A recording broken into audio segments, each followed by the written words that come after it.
Then, okay. So Rajesh, you're recording in either in your Yeah, local machine or somewhere in the cloud. yeah, in my computer, so I can upload. Okay, Okay, perfect. go ahead. Thank you. Okay, thanks everyone for joining today. First of all, it's Saturday evening, and you are allocating your prime time to learn something, and it will be. I'm hoping that it will be beneficial for each and everyone who joined here. Um, with that, I will share my screen. I'll talk about a few things specifically about the session agenda and the format and a few more steps about the Tamil Mandam. Then we'll hand it over to Mr. Vinny Gupta, and then we will have a Q&A session. Let me share my screen.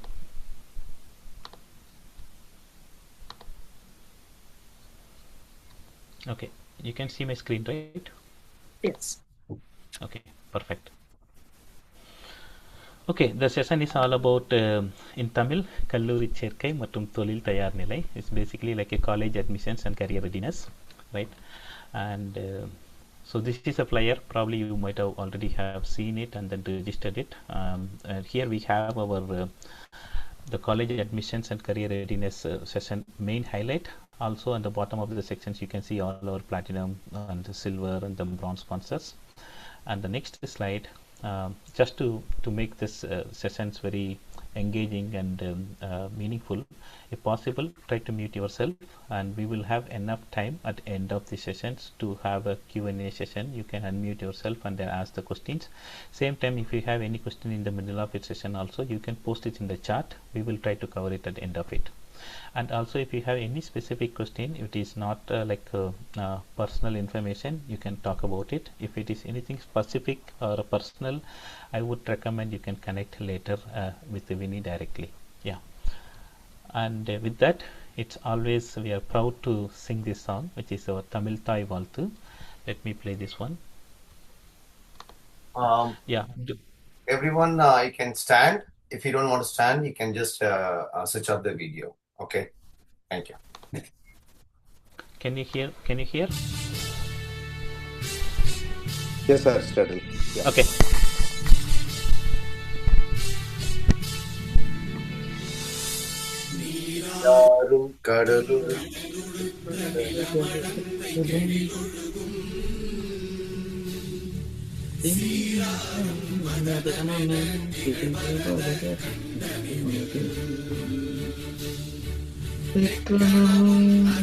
Hey, Ravi, it's going to be mostly English topic only about college plan.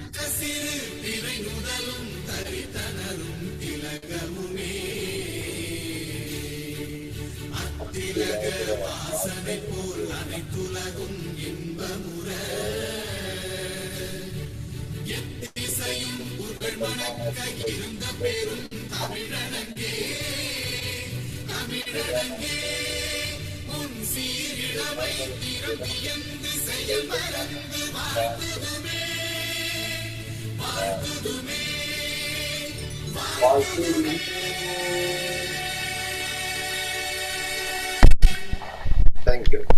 Andri. Thank you. Thank you. Yeah, the entire session is going to be on English. So please encourage your kids, like high school or middle school or students, also to unmute and ask the question at the end of it. Yeah. So with that, the agenda will be like, we will first share a few words about the Tamil Mandram, and also we will introduce our executive committee members, and then the actual session. Then we will also have 1 or 2 minutes to talk about a membership drive. In case if you are not a member, why do you want to be a member for Tamil Mandram? Then finally the Q&A session. Okay. So one more thing before going to, so who are having a join this meeting, right? Please share this Zoom link to your friends so that they can get beneficial. Okay. Yeah, go ahead. Yeah. Thanks, Rajesh. Yeah. So about Tamil Mandram, Tamil Mandram is a 45-plus-year-old, very rich and legacy organization. It has been running in Bay Area across all the way from Sunnyvale, Santa Clara to even San Francisco and Milpitas, and even if you go all the way to East Bay, like Dublin, Pleasanton, and Mountain House, Tracy. So we will have members across the entire Bay Area, even extended Bay Area as well. So Tamil Mandram is it organizing a lot of events, especially on the cultural events and then also the community events. I'll quickly talk about what are the educational and entrepreneurship events we have hosted. So we hosted an AA workshop I think last month. We had participated. We covered almost like a 3.5 hours of session. We also have an entrepreneur meetup. It's going to be at the end of this year, and there are many other events we host as part of the educational and entrepreneurship initiative, and also the community events. Like typically we host all the Tamil related events like Pongal, Chittiri Trivila, and then Marathon, Super Singer, and many other tournaments as well. For example, volleyball and throwball tournament. The community services, I think we have a dedicated slide to talk about all these events, and I would like to cover one specific area which is like emergency support. That is a critical because most of us are immigrants and we come from Tamil Nadu and other states, right? So in case of any emergencies we have, for example, let's say we have our parents here and for whatever the reason we need to go to an hospital or we need to go back to India, right? If we need any help in terms of that situations, you can always reach out to us. We will try to work with our consulates and other departments to try to expedite this process. And also we have a matrimonial website we recently launched during our February 14th. Currently it is under construction. Probably it will be up soon, and you can also register for in case if you have any of your children or any other relatives are actually looking for a match. And other than that, sponsors, right? If in order for a non-profit organization to run and host any events, definitely we need a financial help. So we have various sponsors all the way from realtor sectors, restaurants, educational services, tax and wealth, and then dentist and more. Obviously, any members who is part of our Tamil Mandram, they'll get a discount and benefits out of the sponsors. For the more details about the sponsors, you can visit our website or you can reach out to our email ID, which is info@sfbatm.org. We also have a phone number. You can also reach out to this phone number. And if you are not a member and if you want to be a member, the membership is basically a $40 for annual, and lifetime it is $100. I would strongly recommend or encourage you to become a member and lifetime member so that you will get to know what are the events we organize, what kind of services we do. So you can also be part of this mandram. Either you can be just a member, or you can also be a sponsor, or you can also be a donor. So it's basically a non-profit organizations where you come and help all like-minded and the Tamil people. So I would strongly encourage each and everyone to be part of this Tamil Mandram. With that, I will move on to the next slide, which is an executive committee members. So for the Tamil Mandram to operate, we definitely need a board, and for the board it consists of 6 primary members and then also the honorary members. Right now I would like to invite Mr. President Rajesh Ramasamy. Rajesh, maybe you can share a few words. Hello everyone, thanks for joining this wonderful session, and I think you're going to get a lot of information from this session. Thanks Vinny for organizing and support for Tamil Mandram for a long time, and we have a lot of events we doing it, and we are going to have some more events are going to come. Please join as a member so that you have all the information, and even you can just monitor your WhatsApp groups and everything, so that Facebook join so that you can have all the details. Okay, I don't want to take much time. Over to our VP, Vice President Cultural, Sarita Nadurai. வணக்கம்ங்க, நான் Sarita Annadurai. Thanks many for joining with us and supporting as.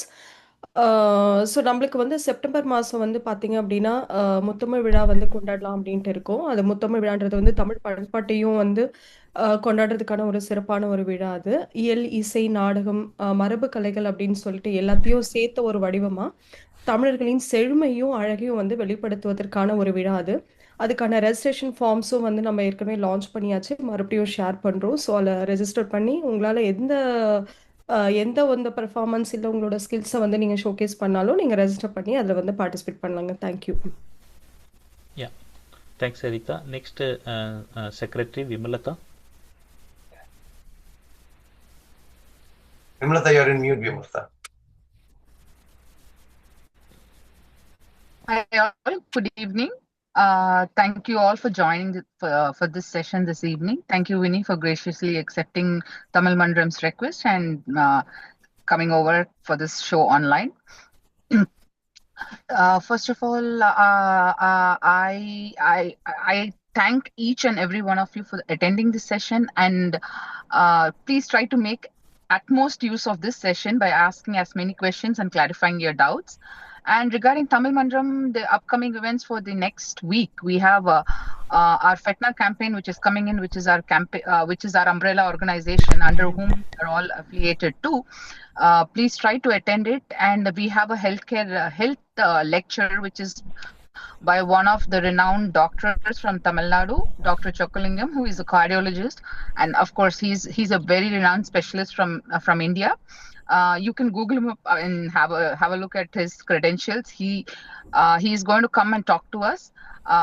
Try to make use of this opportunity. It is completely free. Try to come and attend the sessions. It's going to be held in ICC on February 10th from 4 to 6 p.m.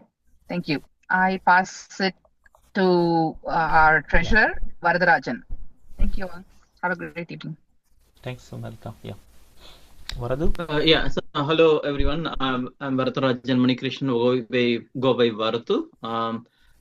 It's been wonderful being part of the executive committee and helping on the community on various initiatives. So I'm taking up treasurer role, and so thank you everyone for joining this evening for a wonderful information from Upward Path. Is our long time sponsor for it's almost like 10 years. He's supporting Tamil Mandram on various support, and this session is going to be very useful. And though you may be having individual counselors or online information, everything, but something you will be hearing new about college admission, and it's going to be wonderful. And I look forward you to ask more questions. Thank you. Over to Amuta. She's our convener for Tamil Mandram. Yeah, thanks, Varadu. Hello all, welcome to this session. Welcome, Vinny Gupta. Hope you remember me. Actually, my son and daughter both are clients to Vinny Gupta, so we have been associated with Upward Path for a long time. Yeah, it is doing a very wonderful service. I hope you'll also all get benefit like us. So thank you once again. Let's start. Okay, let's begin the session then. Yeah, thank you. Yeah, next I think our honorary member, Mr. Govind Gopal. Yeah, thank you, Aristotle. So, vanakkam, everyone. Thank you, Vinny Gupta, for your relationship with the Tamil Mandram for a long time. And also, I want to thank our one of your founder, Vaidish Kolati. So, we have a lot of good appreciation from Tamil Mandram for you. So one thing, upcoming event we have in May 3rd week, Aristotle is arranging in Dublin, which is mainly related, very interesting session, because in Tamil Mandram, other than EL Isai Nadagam, we are increasing a lot of services, especially our community wants to get a benefit of this community session like investments and crypto, also like immigration. So important, those three sessions are coming all day session. So as Thiruvalluvar சொன்னது மாதிரி ஏற்றலும் ஈட்டலும் காத்தலும் அப்படிங்கிறத வந்து same டேல வந்து நம்ம பண்ண போகிறோம். So ஏற்றல் ஈட்டல் காத்தல், அதாவது வந்து எப்படி நம்ம டிவைஸ் ஸ்ட்ராட்டஜி பண்ணுறது எல்லாமே வந்து ஒரே நாளில் பண்ண போகிறோம். ஸோ எல்லாரும் வாங்க, Dublin May 23rd. Thank you. Thanks, Anna. Thank you. So quickly, we can give a highlight, like these are the upcoming events. எல்லாருக்கும் வணக்கம், எல்லாரும் upcoming events. So May 10th வந்து ICC Melpitasல FETNAவோட fundraising events இருக்கு. So everyone join, and அது எப்படின்னு பார்க்கறதுக்கு. Plus வந்து health event as Chockalingam, doctor சொக்கலிங்கத்தோட event இருக்குது. அதில் வந்து full and full வந்து heart related ஒரு health sessions இருக்கும். So it's kind of a Q&A sessions also will be there. So எல்லாரும் கண்டிப்பா வந்து May 10th Sunday 2 to 6 இருக்குது. ஸோ கண்டிப்பா வந்து பயனடைங்க. அடுத்தது வந்து அரிஸ்டாட்டில், நீங்க வந்து May 23rd. Yeah, thanks Rajesh. Yeah, So the reason why we are talking about the upcoming events is because you might have already received some of the communication, or there are some communications we are yet to release it. Maybe you might be the first one to hear this one. So on May 23rd, as Govindana mentioned, it's going to be a whole day event where we have a morning time, we have a chess and carom tournament. In the afternoon, we are going to have immigration insights, especially on how to get the green card, especially like we are all most of the time H1B holders. How to expedite your green card processing in the right manner with the legally approved lawyers, and also stocks and crypto market in terms of how to get benefit out of these markets. And then May 24th, I think blood drive, probably Varadu or Amutha, maybe one of you can cover. Yeah. Maybe Amutha, you want to go first? It's okay, you go ahead. Yeah. So I think so Tamil Mandram's healthy initiative, this one is we are doing every quarter for community blood drive. We conduct in person in a hall. We arrange it every quarter. We conduct it. It was a tremendous response. Last February 8th, around 35 to 40 blood donors have come and given. It's a houseful blood drive. It was successful, and the same way for this quarter, we have planned it on May 24th. It's going to be in Karpaga Vinayagar Temple in Sandraman, and we request everyone, whoever can able to give blood, donate blood, can come and contribute for life-saving support for people. That's going to save anyone's life in a critical situation. So come and support. The flyer will be shared to all the community, and please make your generous donation for that. Of course, that go by criteria. You need to fill the form, and people they will do a test and then take the blood. Okay. Thank you. That will be published by you soon. Thank you. May 24th, Karpaga Vinayagar Temple in Sandraman. It's going to be a mobile drive. Thank you. Thank you. Thanks, Varadu. Okay, I think we already covered, right? Muttamil Villa, Sarita. Do we have anything else? Yes, we covered that. We are good. Okay, thank you. Thank you. Okay, without further ado, it's my pleasure to invite Mr. Vinny Gupta. He is our long-term supporter, and they have been supporting Tamil Mandram for over the decade, along with the other partner, Mr. Vaithiswaran Kolladi. So those two are like, they have been working with Tamil Mandram for almost more than 10 plus years, and they have been doing a great service to our community, especially like enlightening our parents and students to know how to get into college, as well as what are the good things to do in terms of getting to college, as well as after the college, how do you get into a right job, and what are the things we need to do. I would like to invite Mr. Vinny Gupta on stage and then take it over. It's all yours, sir. Thank you, Aristotle, and the rest of the Bay Area Tamil Mandram Executive Committee. It's my distinct honor to be here. And every time I am invited to speak at one of your seminars or webinars, I see how proud you are of your culture, and it actually makes me feel good about being an Indian. So happy to be here. And what I'll do is I'll start with a structured presentation. Aristotle did advise me that we should leave plenty of time for Q&A. That's where probably the most amount of learning will happen. So with that, let's get started. Again, thank you for this opportunity. All right, can you see my screen? Yes, sir. Okay. Yeah. So even though first of all, first thing first, Upward Path Institute, formerly when Vaithiswaran Kolladi, who's originally from Palani in Tamil Nadu, when we co-founded this institute 10 years ago, we called it UCEAZY, UCEAZY, University and College Admissions Made Easy. 3 years ago, we changed the name. And the big reason is that because of AI, tremendous amount of unprecedented change is happening, because of which there is a urgent need for especially parents to look beyond college admissions as the end goal. Career readiness is, we recommend, should be the end goal, where college should play a critical role in that, but only as a milestone. So today I'm going to talk about not just college admissions, but how do you become future ready in a time when there is so much of unpredictability going on. Upward Path Institute, Vaitish and I co-founded this with a very clear mission. Even though we were both highly educated, in my case, I went to some highly reputed colleges in India, BITS Pilani, then IIM Calcutta, then UCLA in the US. None of that was enough for me to provide objective guidance to my own children. Same was true for Vaitish.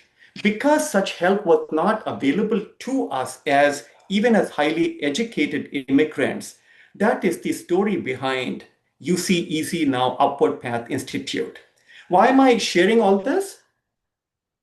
As I go through the presentation today, I'm going to speak with you with a lot of honesty and not as somebody trying to sell you something, because we are truly mission driven. So a lot of stuff when I talk about career readiness, some of you who hopefully have been insulated from Silicon Valley layoffs and those kind of things, you might actually say, Mr. Gupta is trying to create fear where there is none. I just wanted to let you know that I'm just going to come from a good place based on what I know. So just a little bit about Upward Path Institute so that there's a little bit more credibility when I speak.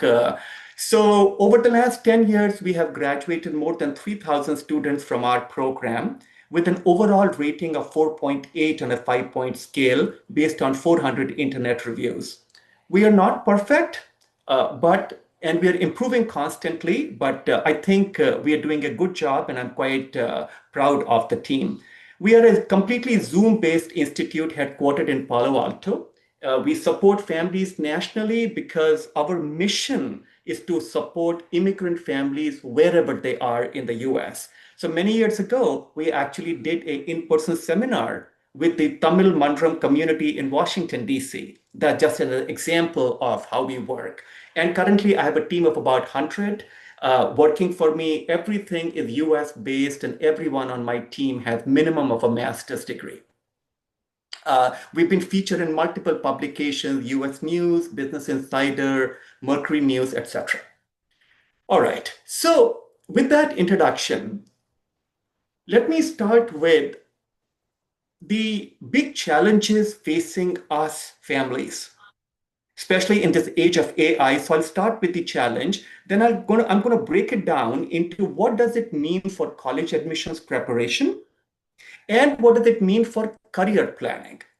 And hopefully the message that you walk away is that the different approach to career planning and the different approach to college preparation is actually going to align. So while the challenge may sound overwhelming, the approach, while it will require us, especially as Indian immigrants in this country, while that approach will require us to approach all of this differently, the new approach is kind of the same for career planning and relevance in the age of AI and college admissions. So what is the big challenge here? The big challenge here is that the career market is changing. Employers' needs are changing dramatically. And that because everybody, our entire higher education system, 4-year college, graduate programs, everybody is serving for jobs, right? At the end of the day. So if employer needs are changing, everything behind it is changing, especially in terms of which majors do you choose in colleges. So what does all this mean? Parents and families of middle and high schoolers need to approach college admissions and career planning with a completely new lens. And like I said, I'm going to be very honest and very direct based on my belief systems, which you may or may not agree with. But my job here today is to share my conviction and my team's conviction. My belief is that if we don't evolve, for that matter, if any family, immigrant or not, if we don't evolve, this AI tsunami is going to create a world of pain.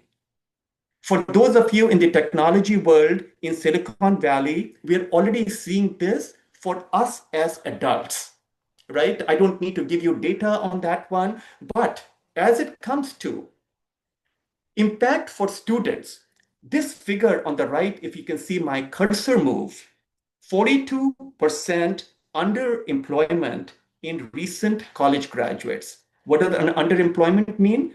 That while the unemployment itself is not that bad, a very large percentage of recent college graduates are doing jobs which in many cases don't even require a college degree or underpaid relative to what their expectations were when they started college. This is real. Now, if you are living in Silicon Valley, which is probably where you are, Bay Area, Tamil Mandram, right? You probably as adults seeing all this. If you look at it from my perspective, even at Upward Path Institute, not too long ago, I had a marketing team of 8. Today, I've got half a person doing all my marketing. From 8, it's come down to half because the rest of it is AI tools. It's cheaper, fraction of the cost. I'm now paying 5% of what I used to invest in marketing. The quality is better and cheaper. This is not about disrespecting humans or human talents. All I'm saying is from an employer perspective, because everyone has to compete, especially in a free market economy like US, people would go for efficiency and all that stuff. Just the other day, I was in a mall, or actually, I think it was San Francisco airport, where there was this machine serving a robot, literally a robot serving coffee with no person present. So if we do the rough math around this one, how many Starbucks baristas are there in this country and what happens to their job, right? So this threat of this traditional approach, what is the traditional approach that we had as immigrant parents? This goes for me also 16 years ago when my daughter went through this. Go to a top ranked college, UCs, Ivy League, Stanford, MIT, whatever, with a lucrative high demand major. Our job as parents is done. And there is going to be this Cinderella story afterwards, meaning all is good, right? Top ranked college plus a high demand major equals career success. But that link is now broken. This is happening to UC Berkeley students. This is happening to MIT students. So this change, so parents especially and students also think about this, that the traditional way of approaching college admissions, where college admissions was the end goal. My child got into computer program at Carnegie Mellon, party time. This is our family's biggest moment.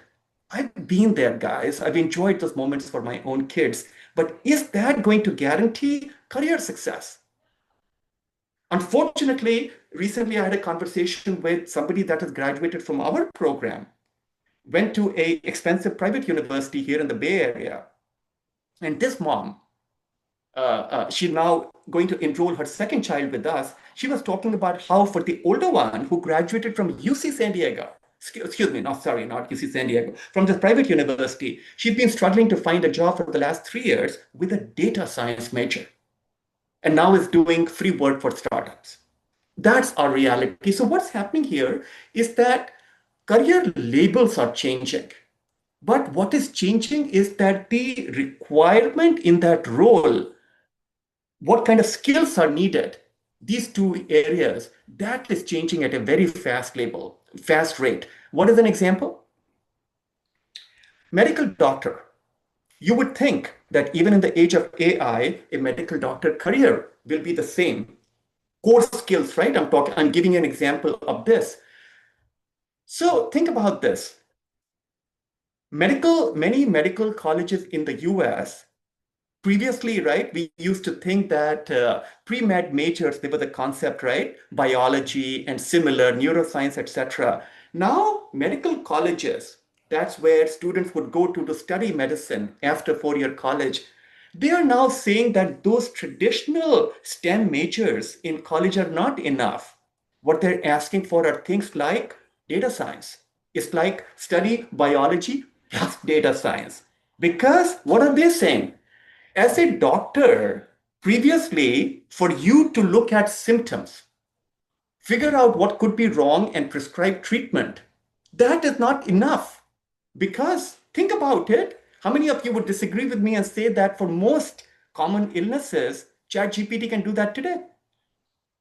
Complex stuff aside, right? So even for a medical doctor, the skills are changing. So what they're asking for, and I have another slide on that, is how good are you going to be at complex problem solving? And can you collaborate with non-doctors and other team members, because the problems that will come to you would be more complex. Do you see that? Even for something as core as medical doctor, I'm sorry I'm belaboring this point, but this is key in my view.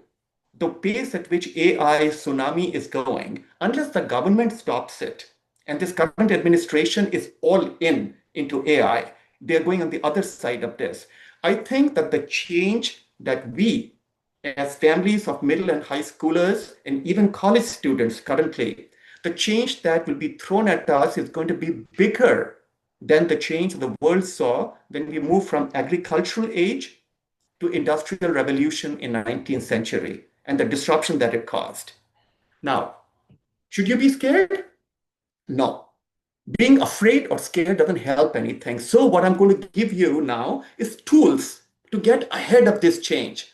And parents, what I would urge you as fellow immigrant families that I care deeply about is embrace this change, learn as much about this change, don't run away from it, and lead your family into the new world, which can be very promising. Okay? Any questions so far about this core strategy? Okay, so let's keep going. Yeah, we keep on going. Once the end, we'll ask the question. Yeah, at the end we'll have the Q&A session, Vinny. Yeah. Okay, all right, thank you. So what are these signals from employers and colleges? What I just said are pretty bold statement. What is this based on? If you look at what employers are saying, they're very clearly saying college graduates, previously we would give you 2 or 3 years to become productive. Why? Not because they did not know the core technical skills. When I say core technical skills, it's not just about computer science. Whatever you were doing, right? History, physics, economics, statistics, accounting. The bigger skills that we learned on the job, parents, think about it, when we went to the workforce, it took us 2 or 3 years to learn basics of professionalism, writing good emails, having the team trust us to do work on time, working within teams, understanding that we don't know the answers to everything, collaboration, problem solving. Those are things that previously the world said, I'll give you 3 years, and as employers, we are willing to absorb that cost. With AI, what they're saying is, if you're not able to hit the ground running, I'm going to give that job to AI. This is happening even in law firms. My son-in-law, for example, he is on the partner track at a major law firm in San Francisco. The other day, he and we were talking, and he's like, Uncle, we're really trying to figure out how to justify entry-level lawyers from Harvard and Berkeley and those kind of places, because ChatGPT does as good a job as them. But they also understand that they need experience at some point, so they need to invest in them. But this trade-off, people that are not ready to hit the ground running versus long-term experience, that's what employers are dealing with. So the second part of this, This is a very important point because this goes directly into how we look at colleges. Increasingly applied skills, the ones that I talked about, problem solving, critical thinking, communication, all that stuff is outweighing theoretical classroom knowledge because increasingly theoretical classroom knowledge is going to become the domain of AI. Think about it for those of you that use AI tools in real life, how much of knowledge is already available there? And how many of you disagree with me that 5 years from now, can some AI tool design a nuclear power plant in half hour? All that is possible, right? So the applied skills, the core human skills, what colleges call personal qualities. In real world, you guys call it soft skills. At Upward Path, we call them human qualities. That will outweigh theoretical knowledge. As a medical doctor, as an electrical engineer, as a computer science, as a data science, in all of those areas. So, and AI fluency is now becoming a baseline expectation for colleges as well. Just like students that went from high school to colleges, they were expected to know Google Docs and Google spreadsheets and email. They're basically saying, come to us, AI ready. That's the change. So for students that are saying, I don't want to do Python coding, it's like, get real. Do you want to be employed or not? Right? That's the level of change. What are colleges saying? Remember, colleges, who's the customer of colleges? Employers.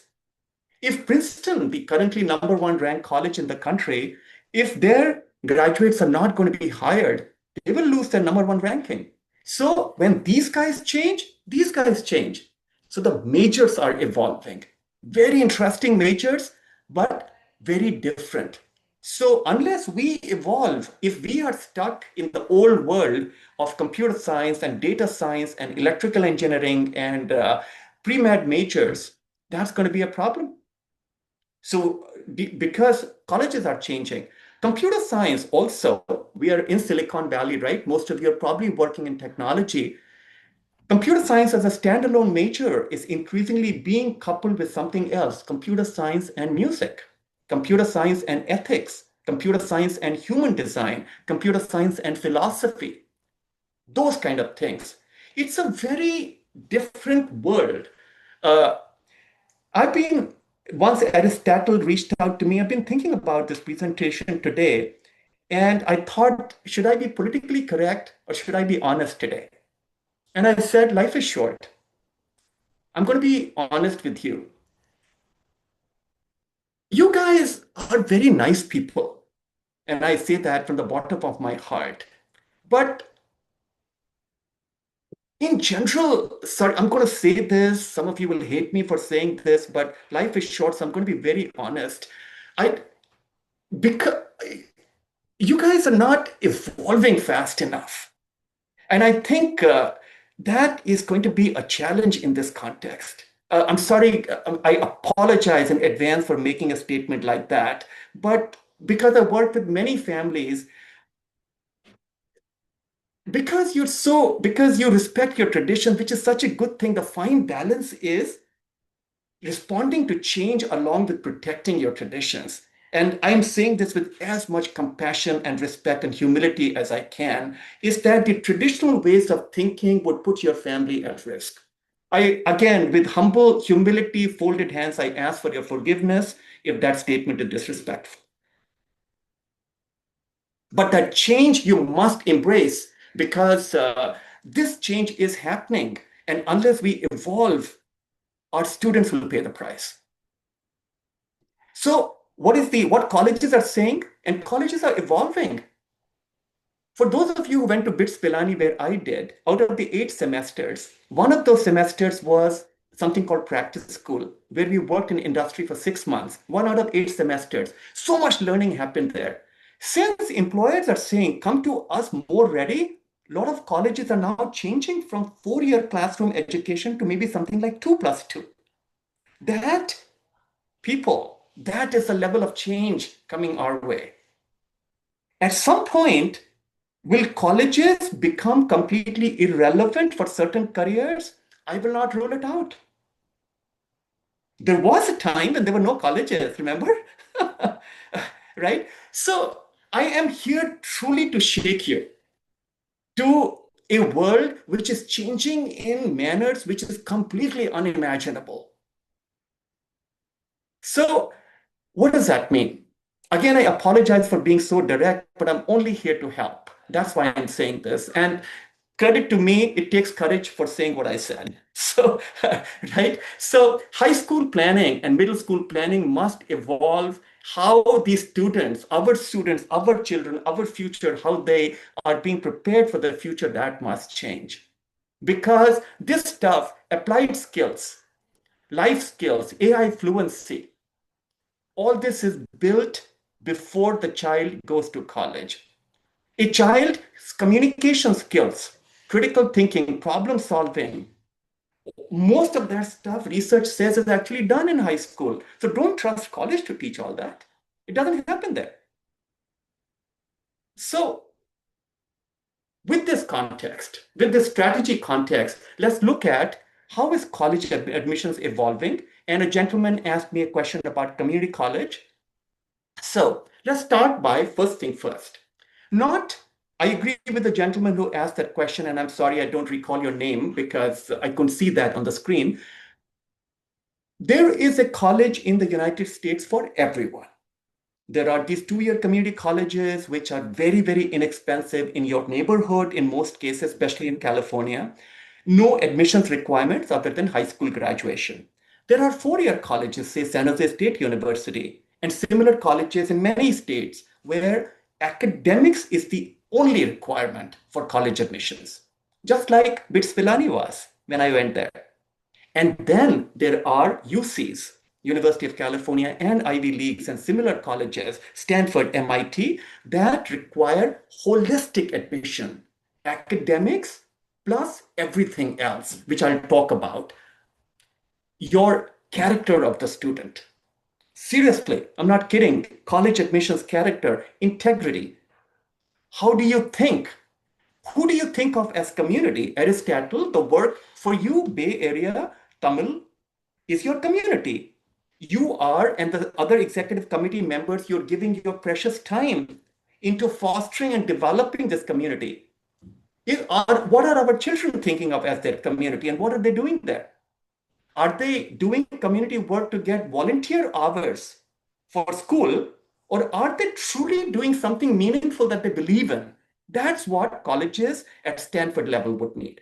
So the gentleman who asked me that question, going to a community college requires nothing other than graduation from high school. They are in your neighborhood, typically in California, very low fee. The student can live at home. And then in many cases, you can transfer after 2 years to a 4-year college. That's an excellent option. And in the Q&A session, I can discuss trade-offs. But there is that option. San Jose State University's annual tuition is about $7,000 or $8,000. The student is living at home is an inexpensive option. But Stanford, annual tuition would jump to $60,000. That is the spectrum you're dealing with. So let's start with, what is the extreme form of college admissions prep? What is the Mount Everest? Right? So again, think of this way. You want to go hiking? Like weekend tomorrow, you can just leave home and go for a hike, right? No preparation. That's a community college, right? And then for those of you who live in Fremont, you have, what's it called, Mission Peak, right? It requires some preparation. That's San Jose State University. But if you want to prepare for Stanford and MIT, that's like Mount Everest preparation. And what you see on the screen is Mount Everest preparation. Not every student would want to do this. Not every student is prepared. But if you do, the main message here is, and something which unfortunately we as Indian immigrants don't focus on because we were not raised that way. And parents, I'm not here to judge anyone. I'm one of you. So I'm just same side of the table. We don't focus on the person behind the application. All our college admissions approach is doing more. Academically do more AP courses, more GPA, more extracurricular activities, UC Cosmos program, university summer programs, do more. That's how we grew up. But what this is saying very clearly, who are you behind the application? So parents, one way to understand this is that when you went for your first job interview after college, right? What is the question that came your way? Or even now, when you hire people, what do you ask them? Tell me about yourself. Tell me why you want this job. Tell me why I should hire you. Tell me why you are different. All of these questions, tell me about your life journey. This is about the person behind the application. So look at Harvard, what it is saying at the bottom, personal qualities. Example, communication, collaboration, leadership, curiosity.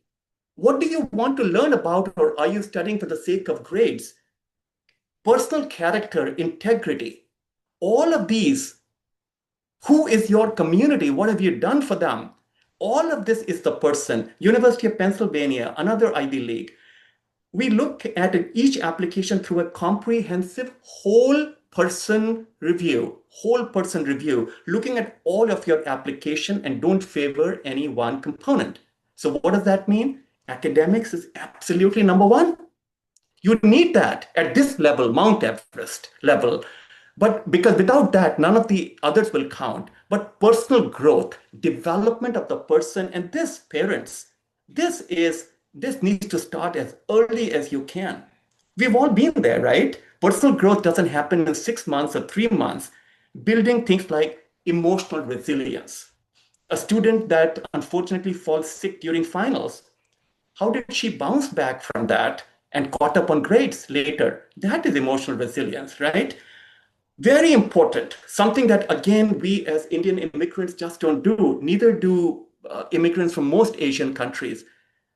Ability to self-reflect and tell your own story. This is what college essays are. This is what internship interviews are. I am Vinny Gupta. Who is my community? What have I done for them? Outside my 4.0 GPA, why am I different? What am I really interested in? That's another big question, which is about conviction in career choice. To say I'm interested in computer science or electrical engineering is what you want to study, but that's not what you're interested in. For those of you who watched Swades, I don't know whether a Tamil version was available. Shah Rukh Khan in that movie, he actually helped generate electricity in a remote village in India. That's an example. It's not about electrical engineering. It's about, I want to make sure that every village in India has cheap 24/7 electricity. That's what I'm interested in. To get there, I want to study electrical engineering.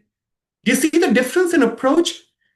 Academics, yes, absolutely, but not checklist activities, not volunteering for the sake of it, or volunteering at hospital for the sake of it. Developing the person, learning about your own storytelling, and taking time over middle and high school to figure out, when I grow up, what problem do I want to solve?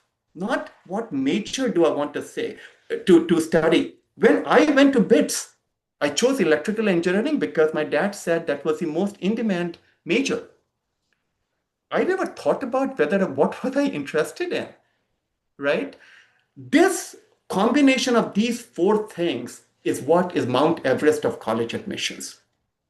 In a second, when I'll talk about implication of all these big changes on career planning, you will realize that these are overlapping.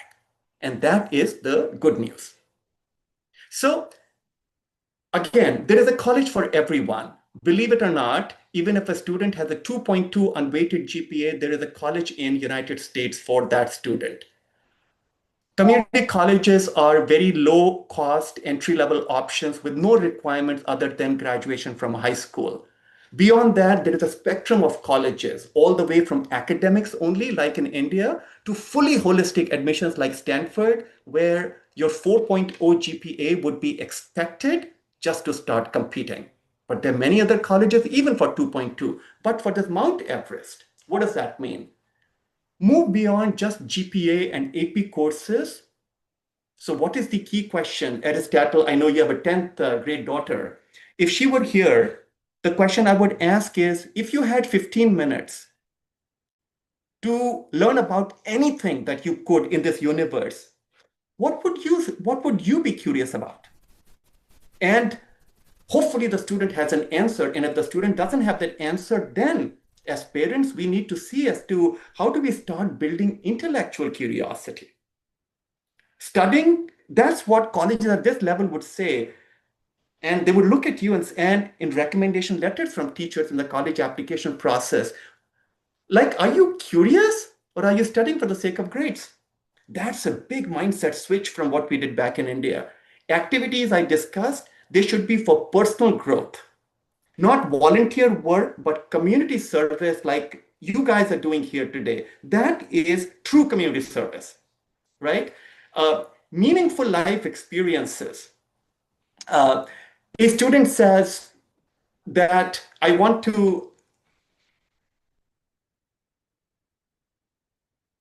I'm really interested in solving climate change. And I asked that question, why? Like, on what basis? Everyone can make that claim today that climate change is a big thing and I want to solve it. What gives you the conviction? So I remember an incident when I was young in India, in Eastern UP, because we are originally from UP. My father was working for the irrigation department and there was a big flood. And my father made it a point that I saw that flood. What did I learn? This is about 45 years ago. That whole thing is vivid in my mind from the devastation that flood caused. Dead animals, floating houses, and all that. That is a life experience which teaches you. I'm not saying that you expose your child to all bad experiences, but right here in Bay Area, you've got so many opportunities. Lawrence Livermore Lab, NASA, the Heller Aircraft Museum, Computer History Museum, California Academy. So many, you've got farms in the neighborhood where you can learn about farming, go live with animals. This is one of the best places in the world to build life experiences. Let the student get exposed to all that and say, when I grow up, this is what I want to do because I've experienced it. Does that make sense? So this points 2 and 3 and 4 here, develop conviction in a career direction through exploration. Try out things and then decide, right? And then I talked about this is, if you ask me at my age, because I've worked now for 40 years, I have 2 adult children, I've been married for 36 years, nothing is more important for success in life. How well do you know yourself and can you tell your story? Successful people professionally and in relationships, they are very more clear about them than others are. So what is your overall goal? Figure yourself out and build authentic impact. And career, you need to choose based on what problem you're trying to solve. So I talked about impact on college admissions of the recent big changes. Let me rush through this career planning and leave time for questions and answers. Career planning, we've heard about what employers are asking for, right? So the big message, what we're learning from them, as I mentioned earlier, they're saying hit the ground running in terms of critical life skills like communication, etc. But they're also saying that you need to have more direct world experience. I'm not here to teach you practical stuff. That's the big distinction. So a lot of things are changing here. I already talked about big disruption in marketing. For those of you in Silicon Valley, you've seen the devastation in product management jobs, right? They were supposed to be such high demand jobs. See what ChatGPT has done to those jobs. So there's another big problem which has always been there.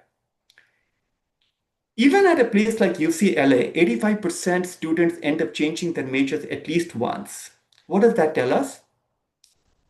Even though we think so much about planning our entire college admissions process based on majors, in UCLA type universities, 85% change it. So what does that say to me?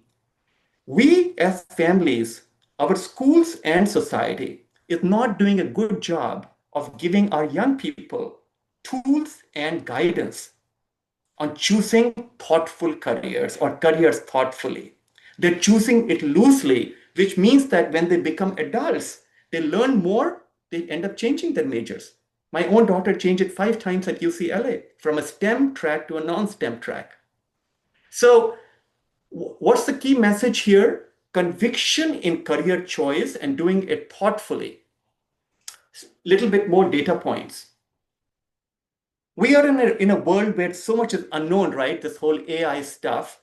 In times like these, I don't know about you, but I look at wise people that I respect. Dr. Atul Gawande, Indian American, Harvard graduate. He was a speaker at Harvard's commencement this year, 25, medical doctor. And he says that even as a medical doctor is not just about how smart you are, because that stuff is going to go to AI. It's about teamwork, working with others that you can collaborate with. And this is not easy. I've got many people in my family that have worked as doctors for 40 or 50 years. They say doctors need to learn humility, because unless you have humility, you will not partner with others. So doctors actually are very bad collaborators. But what we are challenging in the AI world is that those are exactly the skills that your employers, even in a medical doctor career, would need. Look at here, the key skills, coding is not one of them, obviously. Adaptability, creativity, problem solving, these are the core skills. Parents set a huge messages here for us. Adaptability, for example, you guys hold the keys to building adaptability by putting, if we are going to be protecting our children from difficult situation, by definition, that's not building adaptability. And Professor Soni, he and I went to IIM Calcutta together. He's at Northwestern, very well respected author of books, etc.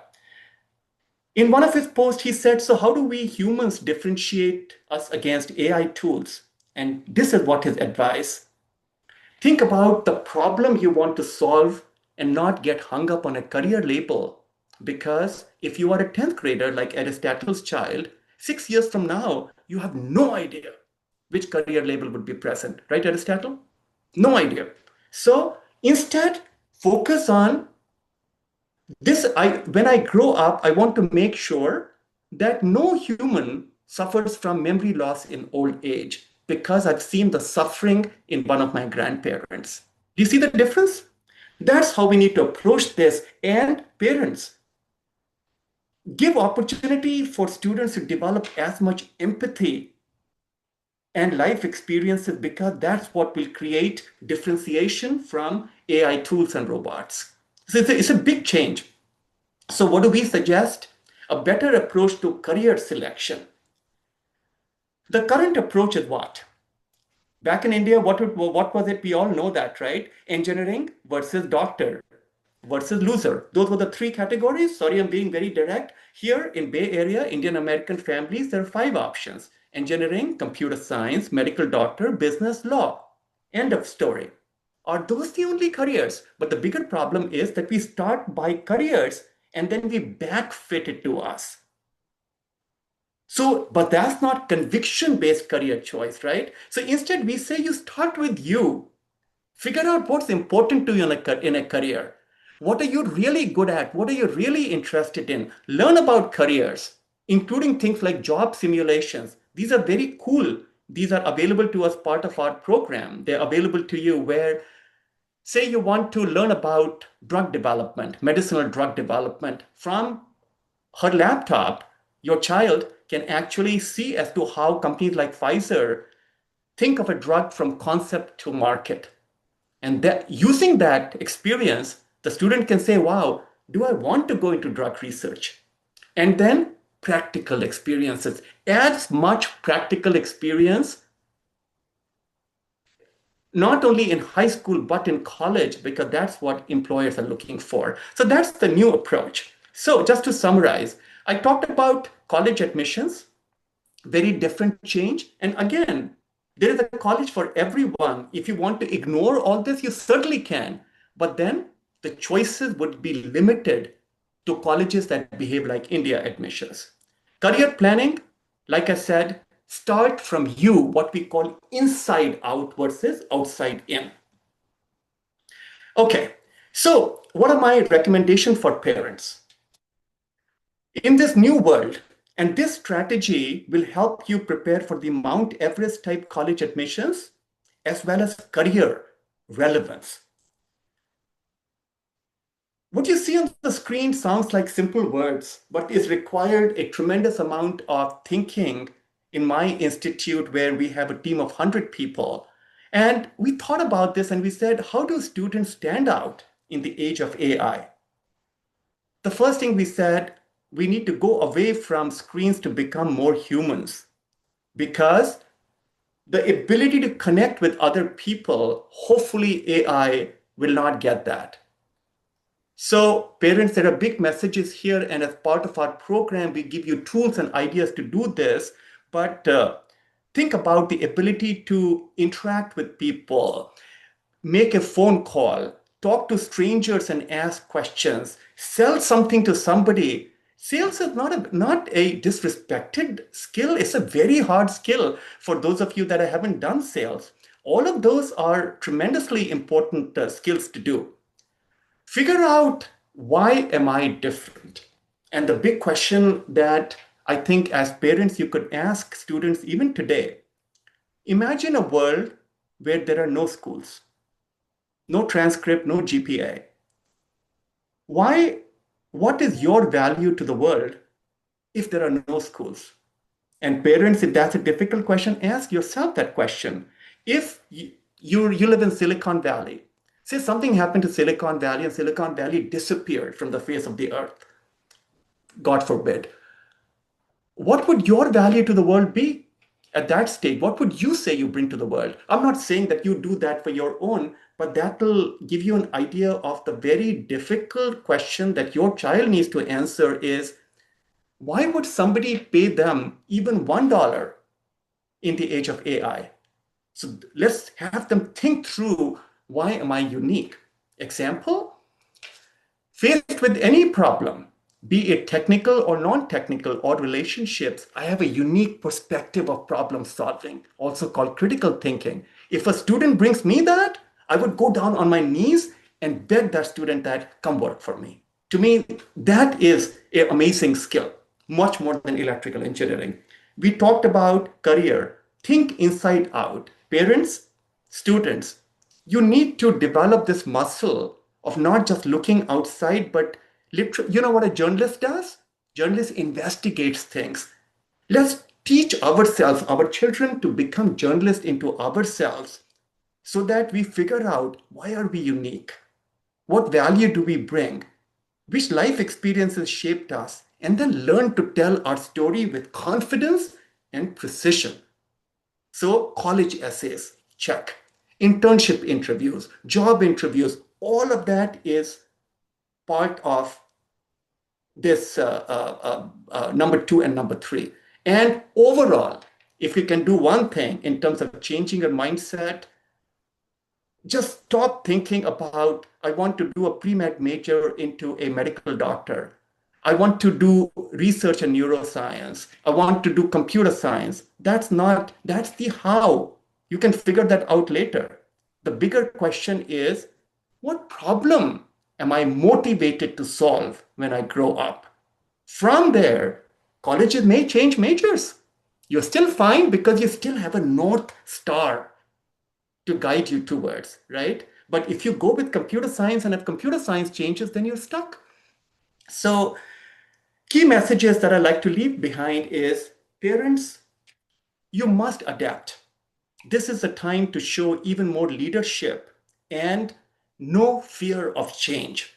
I think that's the big message here. So one of the things I'll recommend for you guys is a very quick read. There's a book called Who Moved My Cheese? It's literally ordered from Amazon tonight. It's 18 pages. You can literally read it in 45 minutes. Embrace change and lead your family to embracing that change and outbeat competition with career in mind, not college admissions. The second part here is knowing about you, not just doing things, academics, checklist activities, but who are you? And activities for personal growth and all the stuff I talked about. So that is my big advice. And before we take Q&A, I just wanted to very briefly talk about how we can help. That's not the primary focus of today's session. You can always email me afterwards to learn about our programs. But essentially, all the stuff that I talked about, we offer an institute, a school. Your school, whatever that is, teaches coursework, right? Physics, history, mathematics. We take care of everything else that we talked about, which is making academic decisions, extracurricular planning, developing your personal story, what we call foundations in personal storytelling, career exploration, everything that I talked about. We have organized an institute which has two schools. The first is developing the student that is competitive for college admissions and careers in grade 7 till 10, and grade 11th and 12th, helping the student with the actual college application process. And all through, because our mission is to work with immigrant parents, I have come to the conclusion that we cannot do it without parents. Your role and mindset switch from the culture and values that we brought from India, some of them are excellent, but some need to evolve because we are in a different country.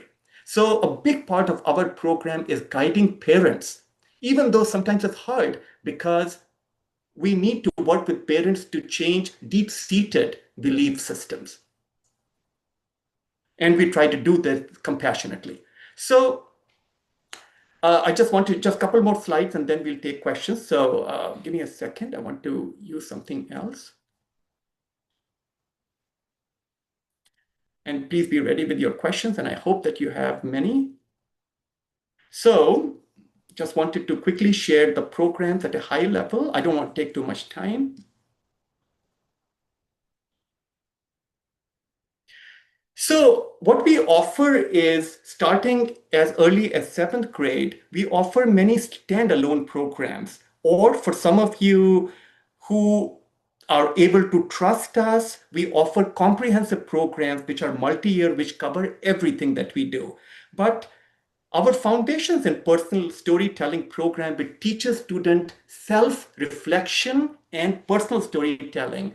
This is available as a standalone starting 7th grade. All of this is one-on-one. And I would recommend that if the student is in these grades 7 till 10, if you can do only one thing with us or somebody else that does this, that's fine too, that work on this because this is the foundation of student development. We help with academic and extracurricular planning. And as part of this, because we're working with immigrant families that normally struggle to find activities like internships, research mentors, we have created a network of companies that we partner with. So through them, we offer guaranteed or near guaranteed access to these research opportunities like AI projects, research mentors, internships with Silicon Valley startups, international internships, all of that is part of the program.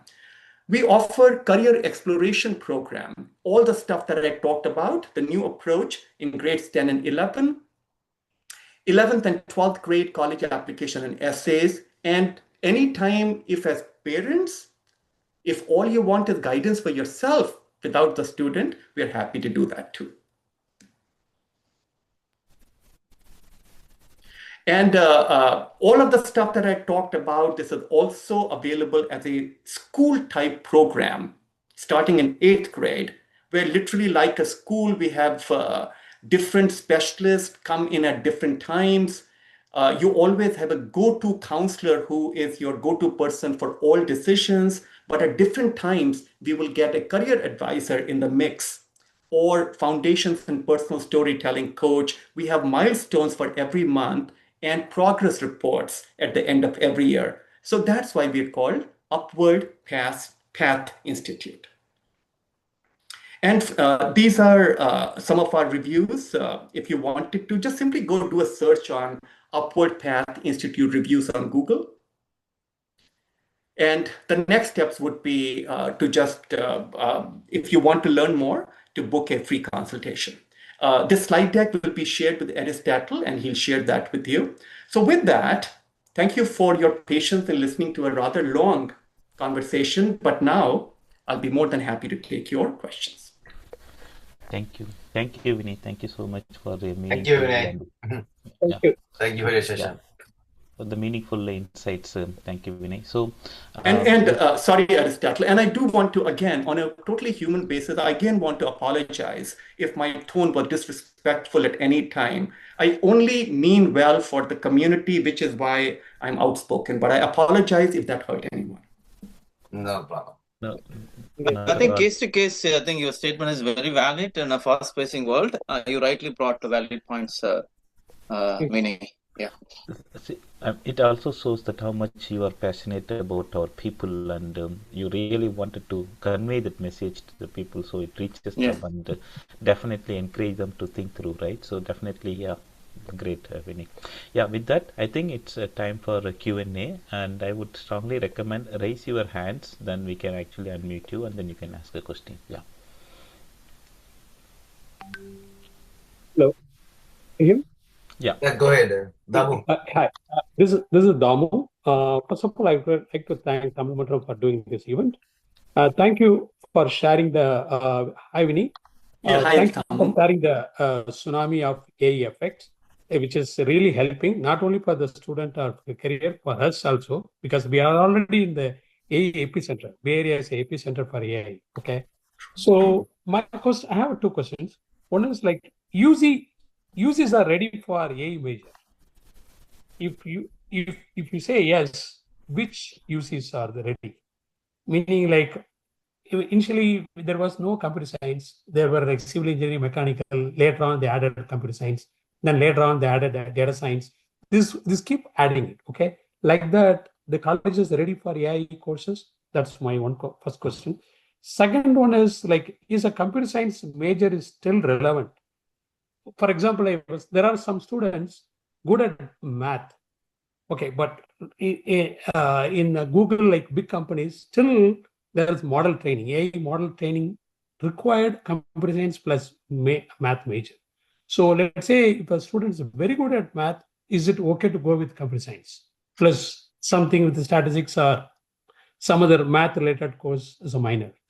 There are two questions. You understood my questions? Yeah, I did. If I don't, you feel free to correct me. So the first question was that are UCs ready for the AI change? I think that the answer is similar for UCs and for other universities. They are all trying to respond to the really fast change that employers are throwing at them. And the fact is that higher education, public or private, UCs are public or they could be private like Princeton or Harvard, they are generally bureaucratic and slow to change. Harvard has been around for 400 years. So their success and traditions many times gets in the way of fast innovation. So are UCs ready? No, I don't think that any college is ready, just like none of us is ready, because the pace of change is so heavy. So what we can say is that just like the internet and iPhone, etc., disrupted yellow cabs, remember yellow cabs still, and created a world full of Uber. Yeah, I think that these changes are unpredictable. That I actually wrote a blog on this, that I don't think there is a guarantee that Princeton will continue to be the #1 ranked college in the country. It's all about how fast they evolve. I'm old enough to have worked at Sun Microsystems, for those of you that still remember Sun's Solaris operating system, right? Remember how Linux ate their lunch? Definitely. And I remember the denial at Scott McNealy, the founder's level, in terms of Unix is so good, Linux is child's play, and that child ate their lunch. So that, I think that the fear, the concern is that success-based arrogance becomes an enemy of innovation. So it's we don't know 10 years later what the rankings would be. So are UCs ready? No, I don't think they are. I think that they are, no one is ready. So it'll all determine how they respond. And to the second question about computer science plus something else, I would again urge Dhamu. Which grade is your child in? She's in 11th grade. 11th.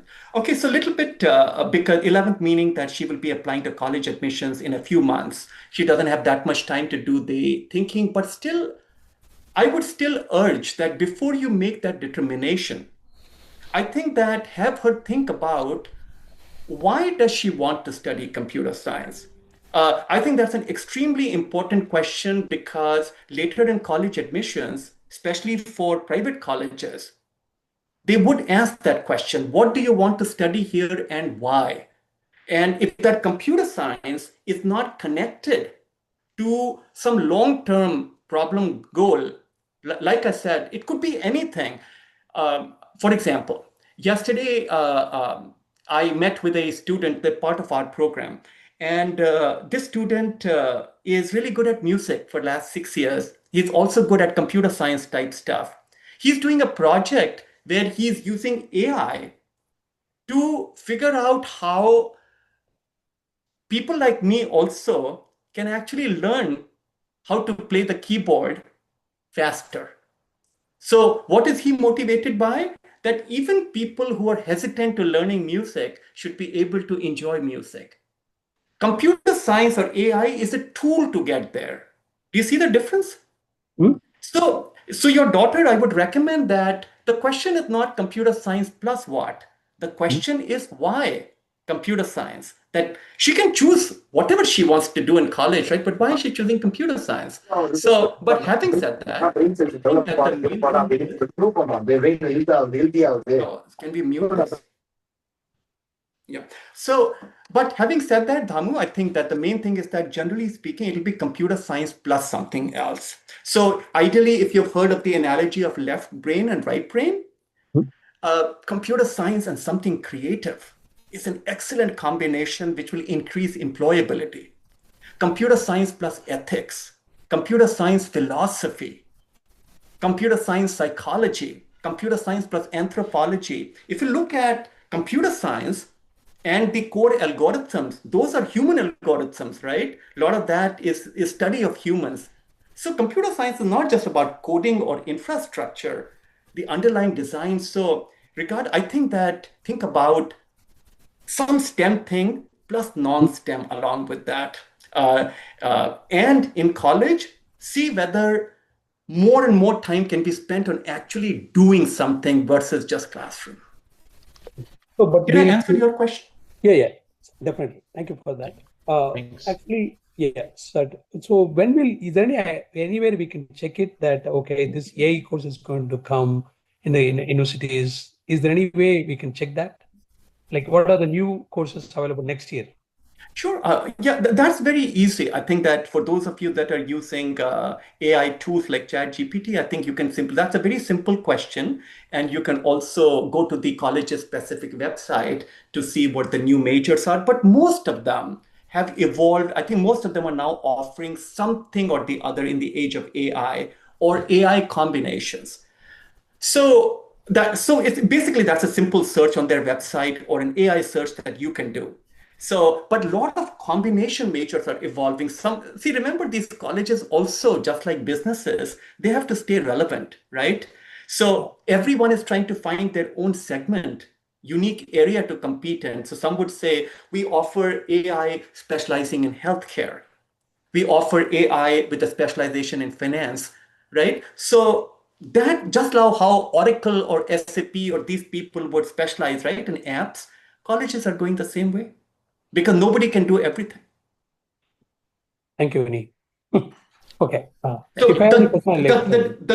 the key message here is colleges are like businesses. Don't ignore that part. Because without money, there are no colleges. Agree. Thank you. Thanks. Yeah. Next, I see Nisar Jamaluddin. Yeah, Nisar, go ahead. Yeah. Hi. Thank you, Tamil Mantram, for organizing this. It was really helpful, and thank you for the informational sessions. I have two Sorry, questions. my headphones fell. Sorry about that. Oh, do you want me to repeat? I just yes, said please. thank you. Oh, So okay. I have two questions. Like first, I want to know, like you gave a really good information. You touched on the critical points, like how AI evolving. So does it matter which university you go? Like, is it UC or you go to community college or even Ivy League? Does it really matter because of these changes coming in? And how, like you said, everyone is still adapting and evolving. And my son is entering into a UC, so I'm still skeptical. Like, we are investing so much money, so would they like kind of facilitate like finding him opportunities, landing in jobs and careers, since they have so much things evolving? And yeah, so based on that, that's what I want to touch base, like how these kind of help them to adapt to those changes. And do you have any tools and resources for those? Yeah. So your child is going to start UC? Yeah, he's this fall. Yeah, he wants to go into mechanical, and he got into mechanical. So because he's very fascinated with machines and parts, the reason he gave me, like, I don't want to sit in front of a computer. That's what his like reason for that. But he's also fascinated with parts. But back of the mind, I was also thinking, like, why do we can't explore a community college, or why do we like this out of box thinking? Because I felt that since things are changing, does it really matter like what university you go into? Or it's just the name tag you have in your resume? I graduated from this kind of UC. Yeah. I think you're asking an excellent question, which I think will benefit everyone. So at this point of time, and that's been my belief actually for a long time, but it now in this AI thing, it strengthens that belief. I think is historically also, we all know, we are old enough, that which college, the brand name we went to, that only went so far, right? Maybe the first two jobs. Beyond that, like, who remembers, right? Even your brother or somebody in the family will remember. Nobody else knows where you went to college, right? That's just reality. But in the new world, I think what is really important is not which college you go to, but what you do there. So the big message which I said a few minutes ago, I'm going to say that again. The mindset has to switch from I have gotten into a UC with an engineering major that previously would be cause for celebration, right? Party time, yay, that's awesome.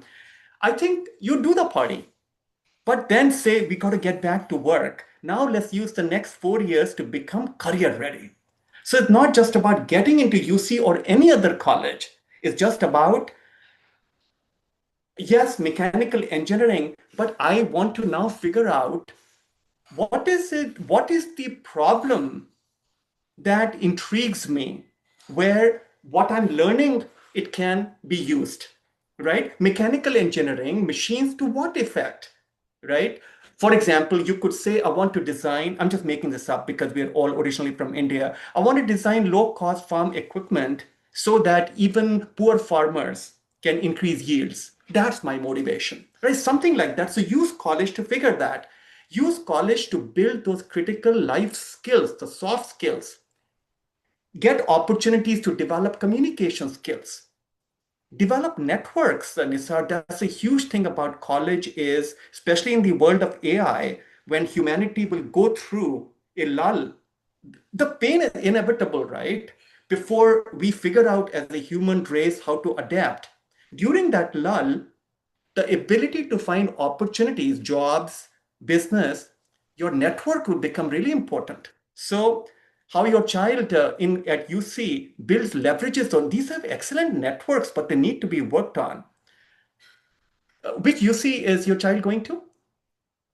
He got into like Santa Cruz and Riverside, but we're still like exploring which one to send. We're also thinking about Community College Road. Yeah. So from a UC perspective, the other big thing is that utilize as many opportunities to do real work. Like mechanical engineering is something where you're building things, right? Where is the opportunity, either within college or with local employers or wherever? It's like go build things, right? Put it to use.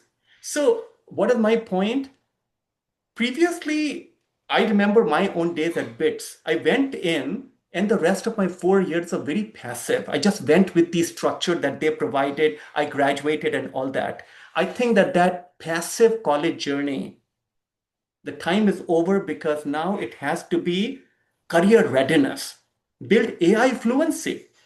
There is so much to be done in college over the next 4 years. So I would suggest to anyone whose child is starting college in the fall, use the next, like after senior year is done, take a couple of months rest, and then it's another sprint for the next 4 years. And classroom education is a very small part of that. They'll have to develop networking skills, resume skills, interviewing skills, all of that stuff. They're stepping into a tough world, Nisar. I'm sorry, but it's the reality. And that will remain regardless, Princeton or UC Santa Cruz.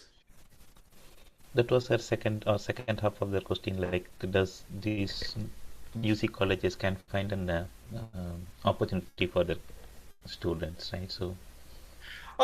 So when it comes to things like internship and other opportunities, UCs are not that strong. Generally speaking, public universities don't have setup for that. So in generally a large campus system like University of California relies upon the resourcefulness of the student to navigate. They have lots of resources, but the student cannot be passive.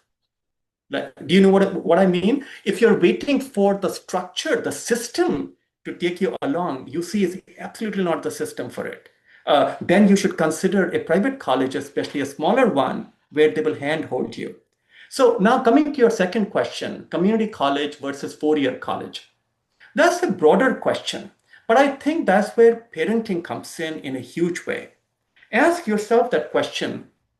What is it that you got from a four-year college when you went to college, especially when you lived away from home? Was it just classroom education, or were there other development that you got? How much of the college journey was about going from, as a young person, a boy or a girl, to an adult? The social skills that you developed, independent decision-making, budgeting, figuring out healthy eating, figuring out laundry. You probably got into relationships. You had broken hearts. At least I did. That was college, right? So a lot of college growth is not just classroom. It's your transition from a cocooned, secure, protected environment. Parents and schools. Schools are also quite protected. College is free for all because that's real world, right? So community college, while it's cheaper, while the student lives at home, all of those things, what happens is that because they're typically not residential, and typically because the quality of peer group is not as rigorous as, say, a UC, right? Community college, anyone can get accepted. There is no bar. The concerns with the community college, the positives and negatives, the positives are low fee. You can transfer.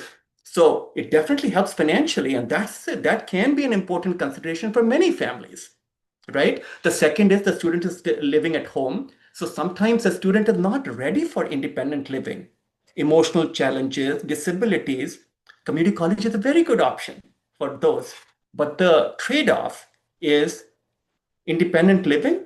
You don't learn that. The quality of peer group is not that motivated in general. Many community college students are working during the day, at college during the evening. It's a very different peer group.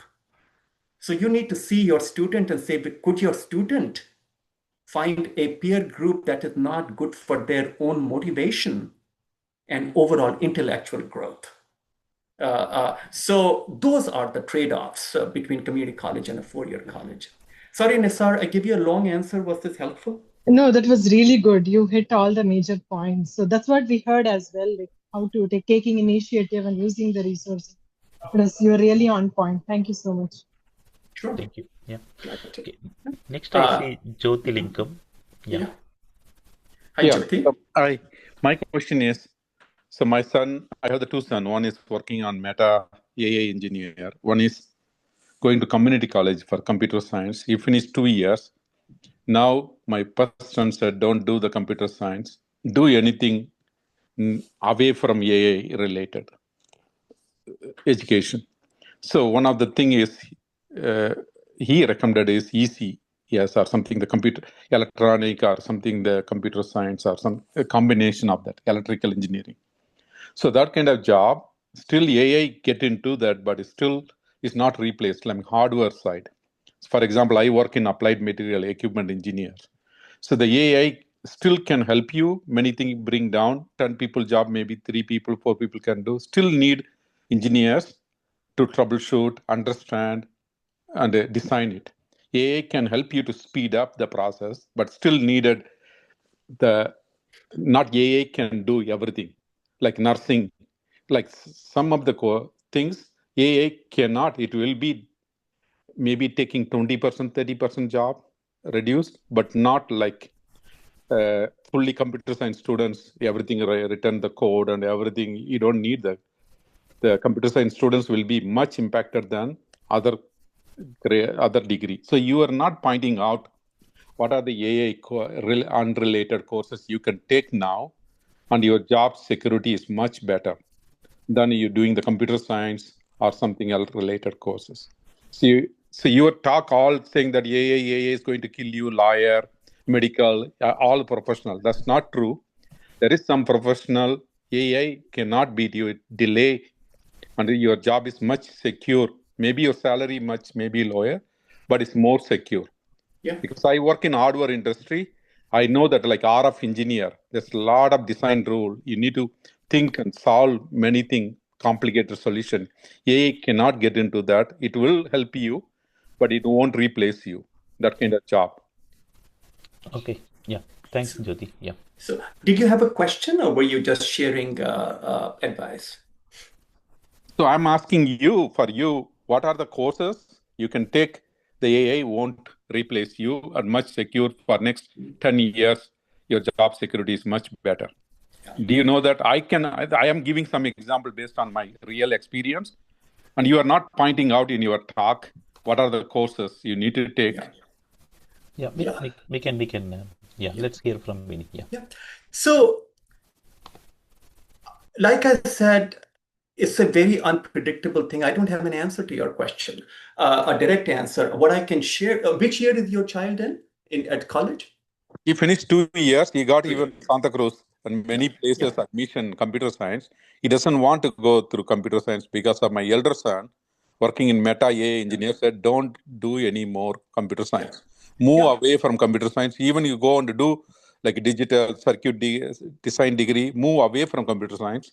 Go and do some more. He's going to now Cupertino, DMSA, take some circuit, other kind of electrical engineering courses. He focus now, move away from computer science and focus, go to Berkeley or UCLA, and what are the courses, extra course he can take, and leadership classes, and do a lot of voluntary and make something extracurriculum activity to get into that. The community college, there's another advantage. If the kids you try to want to go to community college, even if you take the 4 GPA, still you cannot.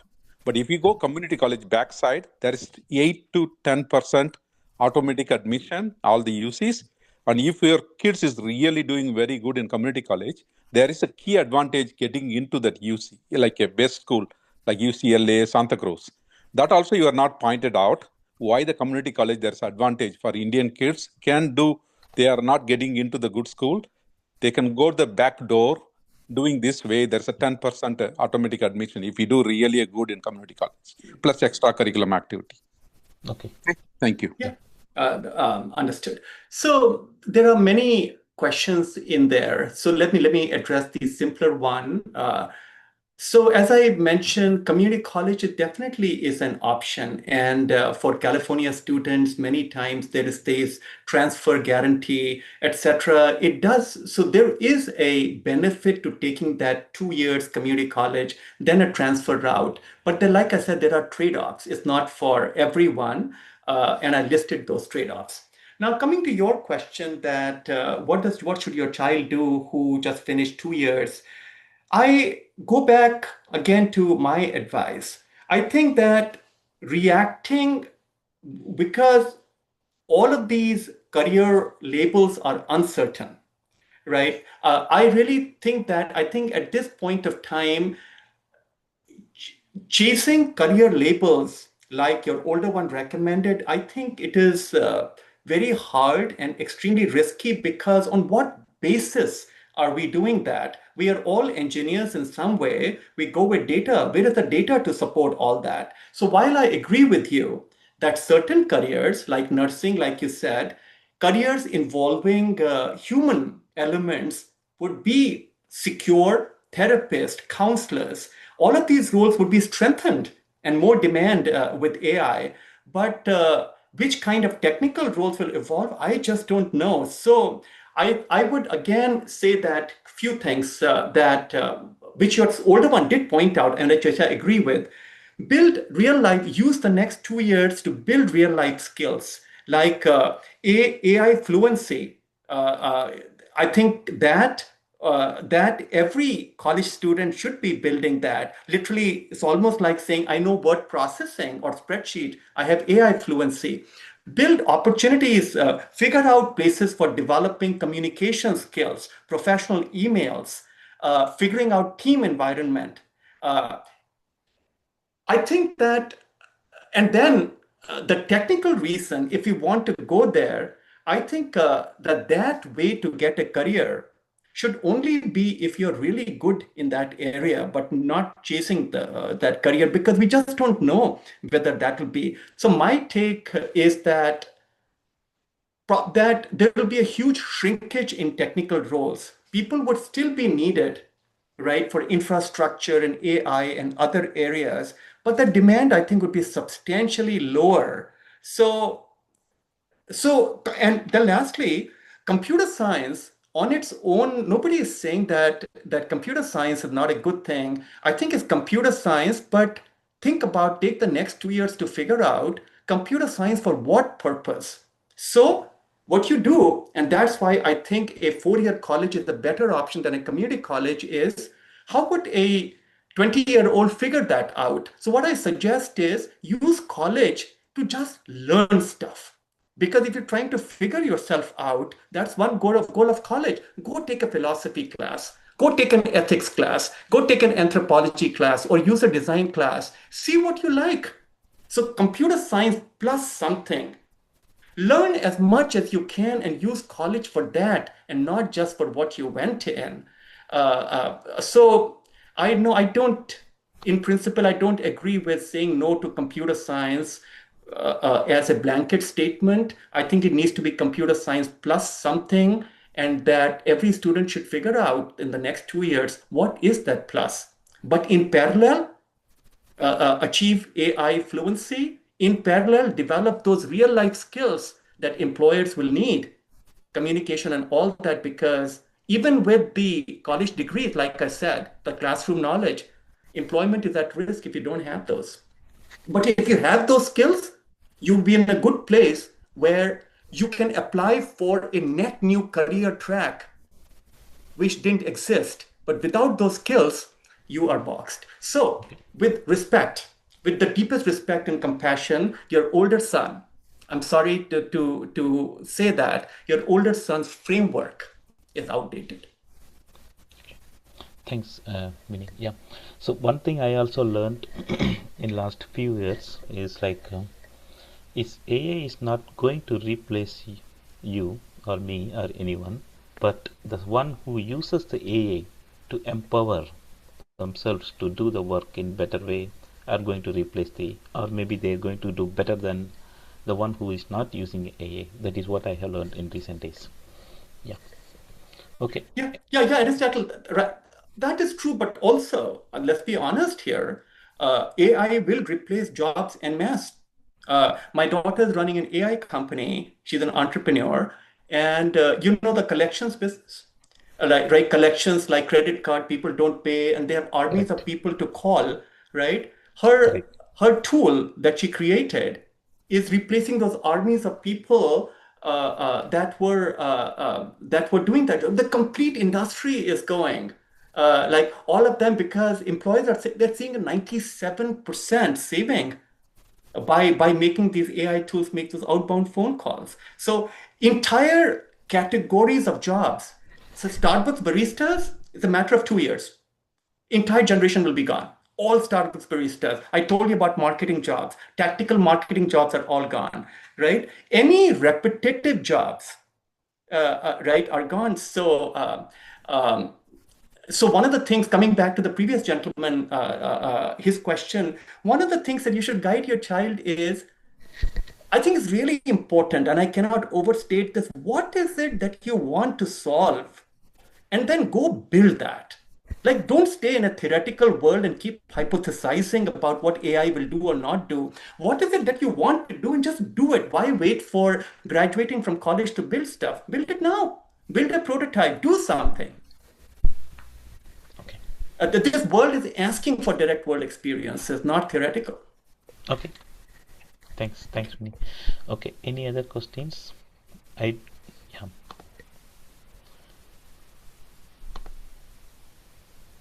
If you have any question, please raise your hand.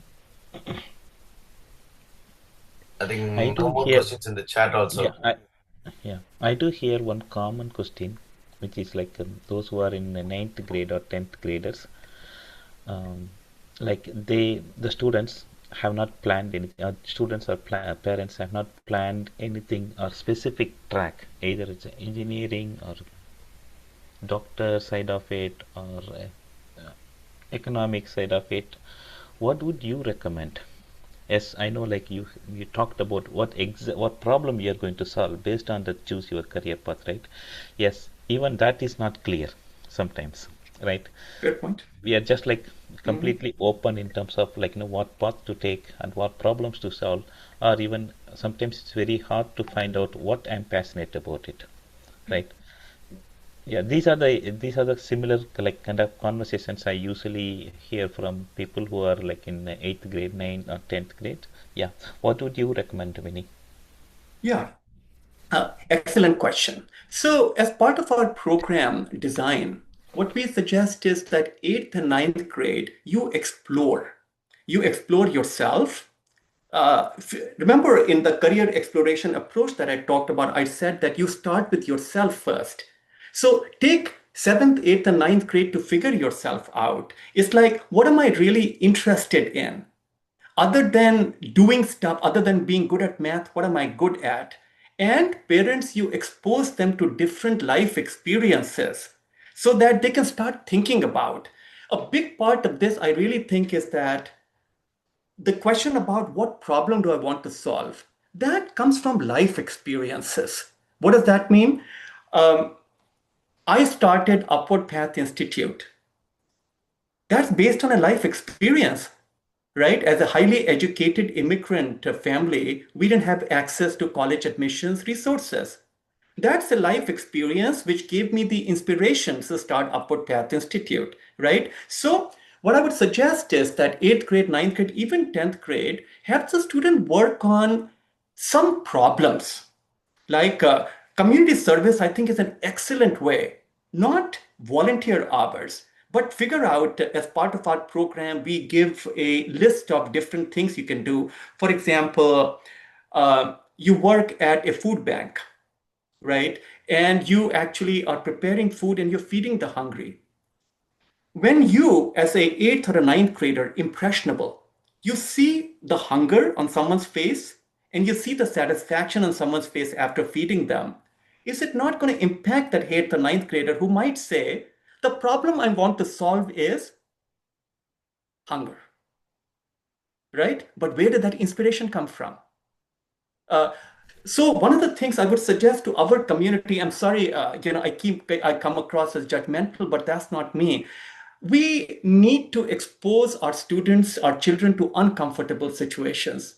We are protecting them too much. And that goes for me also when I was a parent, right? So customer service oriented jobs, which our children just don't do because we think is beneath us. Again, I was like that too, right? Have the student work in a customer service environment as a restaurant server, right? At a retail at Target. What is wrong with it? Other than our belief systems, which find it bad, right? So that is how you learn about things, right? Students that are playing soccer, like my daughter was, there is a program done by American Youth Soccer Association, AYSO, where you can actually, students with disabilities in wheelchairs, you can actually help them play soccer and get joy. If your child, 8th and 9th grader, 10th grader teaches that, what problem do they want to solve? When I grow up, I want to make sure that no one suffers from physical disabilities. Do you see what I'm trying to say?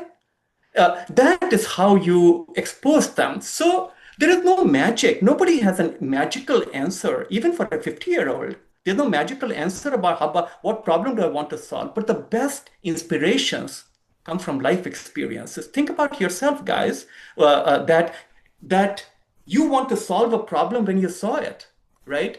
I was a vegetarian because my parents were. When I was 20 years old, I saw a place where I saw chicken. I'm sorry, I'm not trying to offend anyone, but I'm saying life experience, how I became vegetarian. I saw a place where they were slaughtering chicken somewhere in India, and I saw the look of terror on the chicken's face. That stuck with me. That was a life experience. And I said, I'll never eat meat again. Life experiences shape us who we are, right or wrong. These are different, right? So the short answer is expose them to different life experiences. Try things for the sake of trying. Again, you cannot expose them to everything, right? And allow them to make mistakes. Okay. Like, why must you find an answer the first time? We work in Silicon Valley. Do we find technical solutions the first time, or do we prototype many times and change it? Give your child the benefit. Try this, try that, try this. And hopefully something will say, wow, mom, dad, this sucks. I am going to grow up and solve this problem. But when the child says, this sucks and I want to solve it. So tonight, ask your child that question, or tomorrow. What bothers them? Like, are they living in a world where there are no problems? Or ask them that question, that if you could fix one thing today, what would you fix? What would you fix, and not the government or somebody else? What's bothering you? And if they say, mom, dad, I don't know, parents, then question yourself. How protective have you been that they just can't think of problems in this world? Okay. Thanks, Vinny. Yeah. I'm sorry, guys. I'm very direct about this because I'm very passionate. But I apologize. Well said. I really liked it. Whatever you say, I agree with you. We are protecting so much. That's what I am thinking always. Thank you for your advice. I'm already implementing everything. I'm not protecting so much, but whatever you said, I agree with you. Thank you so much. Thanks, Amuda. Yeah, next in line, I think it's Varadarajan. Yeah, Varadu. Hey, hello, Vinny. I truly appreciate you brought wide experience on way you're actually coaching us. I have a very I have one question, which often as a parent we think my daughter as an 11th grade, she has a career path decided, but when it comes to picking up a college for a particular thing, right, as a support path, do you often have a list for a preferred colleges with respect to the financial situation and their career path? Something at what stage you actually tell parents to start thinking, or kids to start exploring? Is it 11th grade or 9th grade? Yeah. So Excellent mainly question. want to look at the table of colleges with respect to the courses. Yeah. Generally speaking, May of junior year is when we say that you start thinking about what kinds of colleges do you aspire to, and what are the different things that are important to you in a college, right? Small college versus big college, private versus public, in California or outside California, diversity.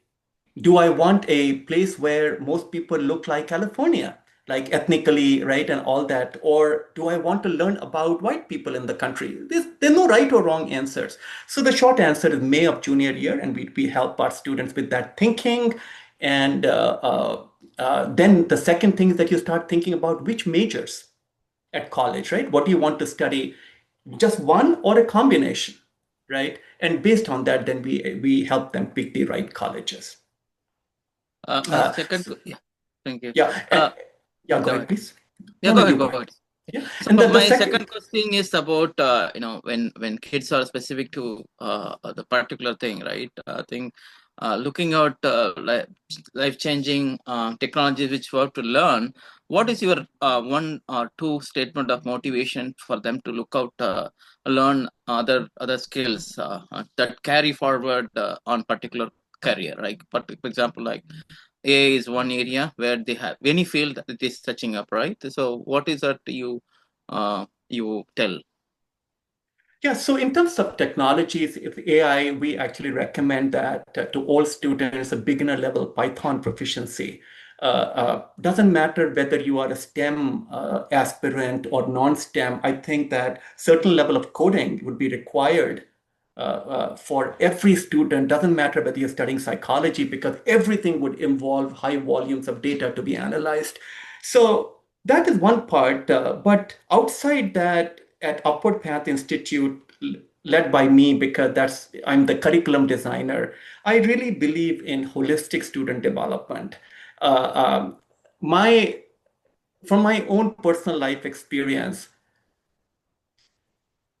and especially now, you can teach somebody to catch a particular kind of fish, right? Like salmon fish or whatever it is. I don't know the fishes because I'm a vegetarian. That's like studying electrical engineering, right? But what if that fish is extinct, right? The Japanese eat up all the salmon, right? And then what, right? So I'm a big believer that the most important stuff is actually developing transferable skills, so that whatever kind of fish is available, you always are able to have some fish to eat. Or even while fishing, develop set of skills that you can hunt on land. I'm just giving an analogy, not saying that hunting is good or bad. Do you see what I'm saying? The mindset switch, Bartu, that I'm suggesting is what you bring to the table in terms of who you are and the things that you do foundationally. I'm actually going that far and say that I give you an example early on. Ask your child, what would you bring to the world if there were no schools? I would actually stretch it and say, why would the world pay you $1 if there was no college or if you never went to college? Let's talk about that for a second. I think because that'll answer a question of a lot of people. I'm actually suggesting that you start to understand all this abstract stuff. Think about a world that if there was no college, how would you prepare your child for career relevance? What skills would you teach? Would communication be an important skill or no? Would sending professional emails, convincing people, also called sales, but you do that all the time. You convince your boss to give you more budget or a promotion. You convince your wife for letting you play golf with your friends. We're always selling to somebody else, right? Aren't those the skills, problem-solving skills, right? I would say that teach those. I actually do think that for 90% students, what you study at college would actually become immaterial. I'm saying something very different. 10% for extreme technical type jobs. What you study at college will be important. The remaining would really be how have you evolved as a person. Then the jobs will take care of themselves because you don't know what jobs there will be. So learn to hunt. Don't learn to catch salmon fish. And that's where parenting comes in a big, big way. One concrete example is, I think Amutha talked about that. Give your child a project. Like summer is coming up, right? You do vacations and stuff. Give your child the next project and say, here is $2,000 or whatever your budget is. And say that the next vacation you are planning, especially a 10th grader should be able to do it. Plan the vacation, right? They need to build consensus. Say you're a family of 4. They need to build consensus as to where they would go. Vartu is not going to be easy because we as parents build that consent. We've seen how difficult is it. So what they would learn is how do you build collaboration and consensus, right? Then give them $2,000 and say you stay within budget. They will learn budgeting and time planning and again consensus, because you might want to eat at an expensive Italian restaurant, and there might not be any money for it. Yeah. This is how you raise them. And even if $2,000, most of us can afford it, or 500. What is the worst that can happen? Yeah. So what I'm saying is that let them grow. I'm almost saying that the world is saying that their childhood is accelerated by 2 or 3 years, I think is where I'm going with this. So teach them those adult skills sooner. Yeah, I think that's kind of empowering, but comes from giving a responsibility. I think day to day, as a parents, we are trying. Yes, that's really the point. Even I used to tell her, the kind of tissue paper you spend it, you just do calculate on a budget. That's how she actually get motivated. Yeah, a valid point. I take this and try to implement that. Yeah, definitely. Thank you. Thanks. But I'll come to the biggest point of all, which is I think as Indian Americans, after being a parent and running this institute for 11 years, the thing that we need to grow, all of us, is give students some sense of purpose versus doing things for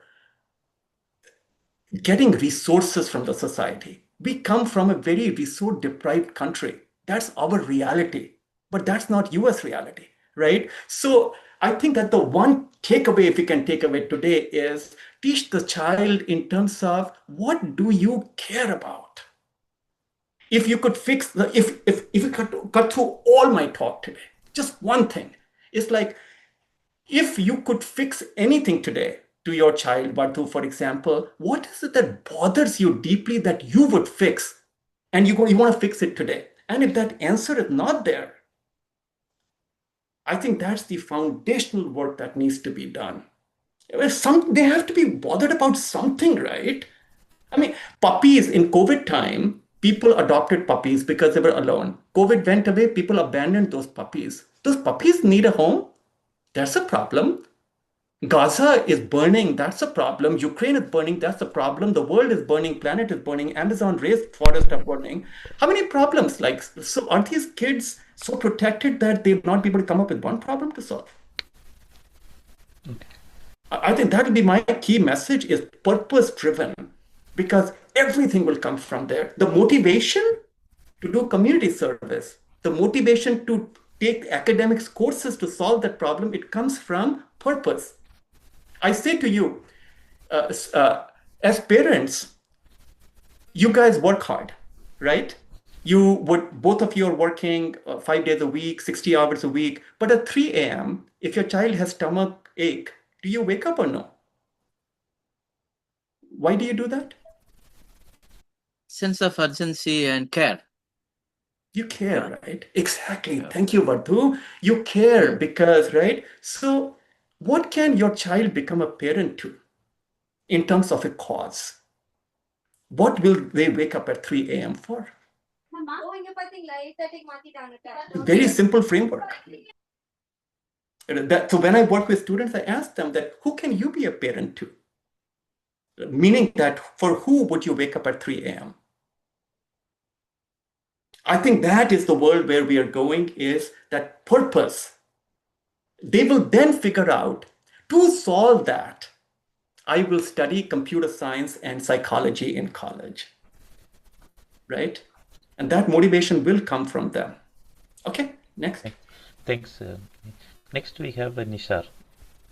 Nishar, you raised your hand. Yeah, I have a small follow-up question. I wouldn't take much time. So you said that there is about 85% of students change majors in UCLA.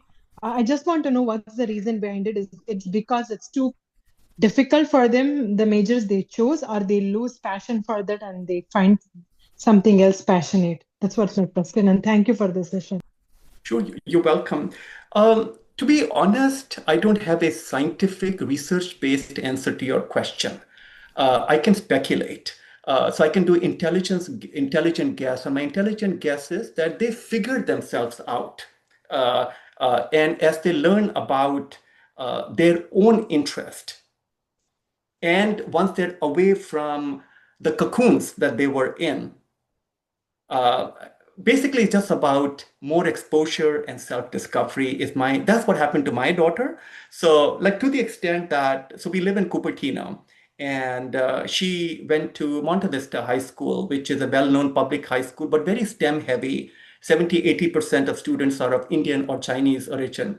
So her natural inclination was some kind of a STEM type career. But as she figured herself out, she basically said, actually, I'm not a STEM kid at all. So that was self-discovery.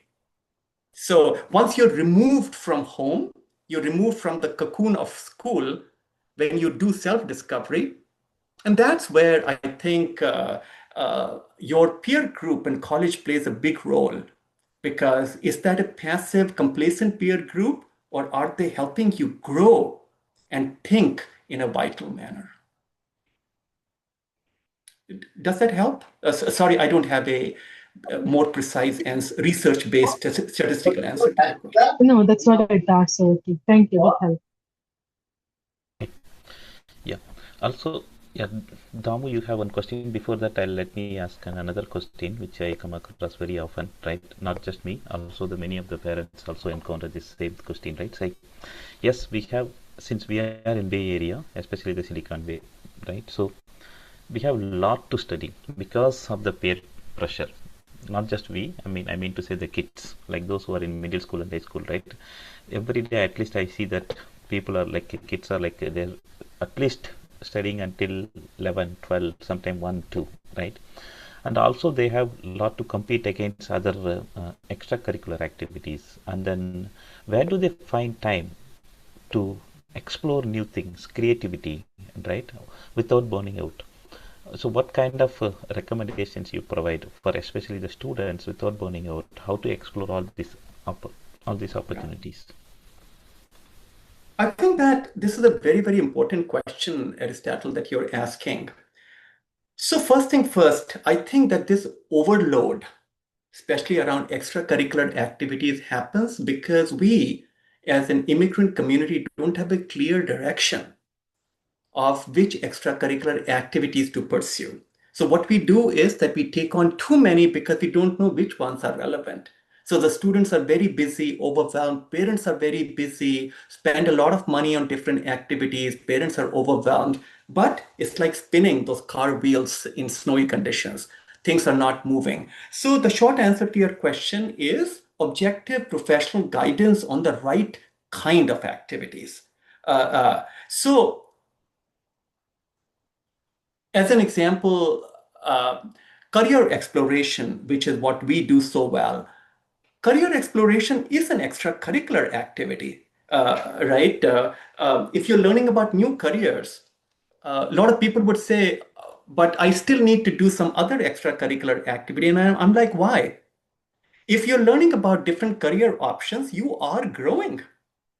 You're picking up new information. So why is that not an extracurricular activity, right? So short answer to your question, I think this is one area where our community needs probably the most help, especially in early grades, in terms of which are the right activities to focus on and what is the right balance of effort between academics and extracurriculars. Thank you. Yeah. Next, Damu. Yeah. Hi, Vinny. The kids are joining now one course because of the dilemma and the industry is going on. So when they can change the major, is there any timeline? Let's say student join on 2026. Well, how long they can take to join? I mean, when they can change that major? You're talking about students once they're already in college? Yeah, I mean, yeah, in college. Yeah. Changing the major. So different colleges will have different policies around that. And keep in mind that many colleges simply will not allow for changes in majors. Like San Jose State University, or these are what are called teaching universities versus well-funded research universities like UCs, generally may not allow for changes. So again, it's dependent on college to college. So there is no one size fits all answer to your question. In general, we can say that the more well-funded and more expensive a college is, the more resources they will have to allow for changes because they have the flexibility in class sizes.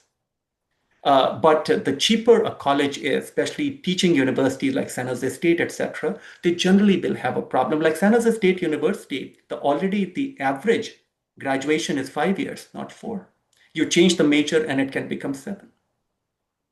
So another question is a follow-up. See, let's say a student want to move from one college to another college because of the Trump's now a lot of foreign students not coming, or so many seats are free. So kids, I mean, the students are switching from one college to other college. So in that point of time, also switching the major, switching the college is easier, or is not possible, or possible?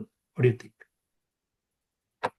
Generally, a switch from a 4-year college to another 4-year college is a complex, painful process. So yes, it can happen, but it is painful. So for the right reason, it's worth the student's time to do it, but generally speaking, it's a complex process. Oh, even after a year. So you mean after a year completed a course, and let's say a student studying in UC Irvine want to move to some IUC Berkeley or something. I'm just giving some example. So you're saying that it is not that easier to switch the college after first year. Okay. Right. And the big challenge again is that the accepting college or the receiving college, they need to have openings there, right? It's complex because when they will look at things like how many credits have you done, so the whole academic swag. I'm not saying it cannot be done or should not be done. It's just complex and should be done, not lightly, but it has to be a thoughtful process. Also keep in mind that coming back to the multiple goals of college, academics, social growth, personal growth, that when you change colleges like that, you're actually unsettling the student from the social environment and you're restarting the clock. So remember when we were in college, how many friends did we make at that time and how many friends are still your friends, right? Yeah. So there is that disruption. So unfortunately, parenting is the toughest job in the world.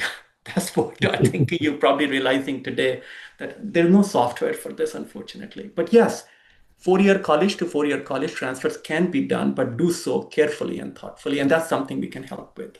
But it's complex. Okay. Thank you. We have next Gomati Poliswamy. Hi, Vinny. Hi, Gomati. Yeah, thank you very much for the session, right? So very informative and kind of resonates with some of the thoughts I've also had regarding, how we are cocooning our children and etc. My question is regarding the trends, right? In terms of, particularly in terms of UC admissions, right? So what I have seen is, or I've heard about it ever since my kid started going to college, the so-called assumed to be well-qualified kids getting rejected from UC and going off to, for example, Purdue or Chicago and some of the other eastern, like distant universities because they couldn't get into the UCs they applied for. And also the second one on top of, or do you see, the question there is, do you see or do you know that there is a trend of this happening right after COVID, or was it always there? It's just that we are noticing it now. The second question is I've also heard from my other friends that is there an increase in terms of UC admitting a lot of out-of-state students, out-of-state and out-of-country, because of the tuition differential. Thereby, if you apply as an in-state, you already at a disadvantageous position. Yeah. Okay. So let's talk about your first question. I think that there's enough data here that, and we actually, we know this from India, right? That with increasing population pressure, the pressure on the tier 1 colleges, IITs, BITS, All India Institute of Medical Science, all that went up. What happens? Over time, the lower ranked colleges became much in demand. right? To the extent that there was a proliferation of these what were called donation-based colleges, private colleges, and lower quality colleges, right? Why? Because demand kept increasing and there wasn't enough supply. Same here. What's happening is that in general, the number of college applications in the US has been increasing by about 6% year over year. Population growth is at about 0.3 or 0.4%. So the number of college applicants are increasing by about 15 times faster. What does that mean? The number of spots are kind of limited. Demand keeps increasing. So what happens? The tier ones, especially for California students like UCs and all that, it just keeps coming under more and more pressure. Students, families that can afford out of state will go out of state. So all these colleges like Purdue, for example, not too long ago, their acceptance rate was close to 80%. And now for many majors, it's come down to 30%, 20%. So basically increasing competition. There were these unknown private colleges that our immigrant community never knew about. But once we got to know about it, like many of these polytechnic institutes like WPI, Case Reserve, their acceptance rates have taken a huge decline because of competition. So yeah, this trend has been going on and it's not going to ease up anytime soon. Your second question was, remind me again, please. Your second question was about in-state. Out of state versus in-state, yeah. My advice is don't worry about it because it's not something that we control. But in general, the good news is that the government stepped in and negotiated with UCs for a cap on the international and out of state. That I think that's roughly different campuses have different caps, but it's somewhere 30 to 40% cap. So, but that's not something that we control at all, right? As a community. So I think let's just suck it up. It is what it is. I think that the bigger question would really be that I would urge you guys to think about is that UCs, while they seem like a safe choice, relatively inexpensive, is that the right place for every student? Because whether we like it or not, these are giant systems. Even UCLA has they intake 10,000 students every year, plus graduate and PhD. They're like 50 or 60,000 students on UCLA. This is UCLA. Some students are resourceful, like my daughter, who could navigate that system. Some students will get very lost in a large system like that. So that's where I think parenting plays a huge part is where would my child thrive? Is the child resourceful and can navigate the resources of a giant system? Then UCs are excellent. But if the child is more passive or more is like, let the resources come to me, in that case, probably UCs will be an extremely bad choice. The student will get overwhelmed. You've heard of large class sizes, but that's just one part. These are big systems where you can feel like a little stick flowing in the water. Yeah, that's a good perspective. Yeah, I think that, yeah. Thank you very much for that. Yeah. Thank you. Thank you. Because it's thanks for the lot of questions. I shall go to you. Yeah. I'm going to close. Yeah. So thanks everyone. Yeah. So thank you, Vinny, for like a wonderful session. I think we will have one slide. I'm going to share. Everyone, please. I know it's already 2 hours, but if you are not a member, please try to be a member. I'll just share the screen now. Can you see my screen? Yes. Yeah. So if you are not a member yet for the Bay Area Tamil Mandram, just scan this QR code, or you can always go to a website called bayareatamilmandram.org/register.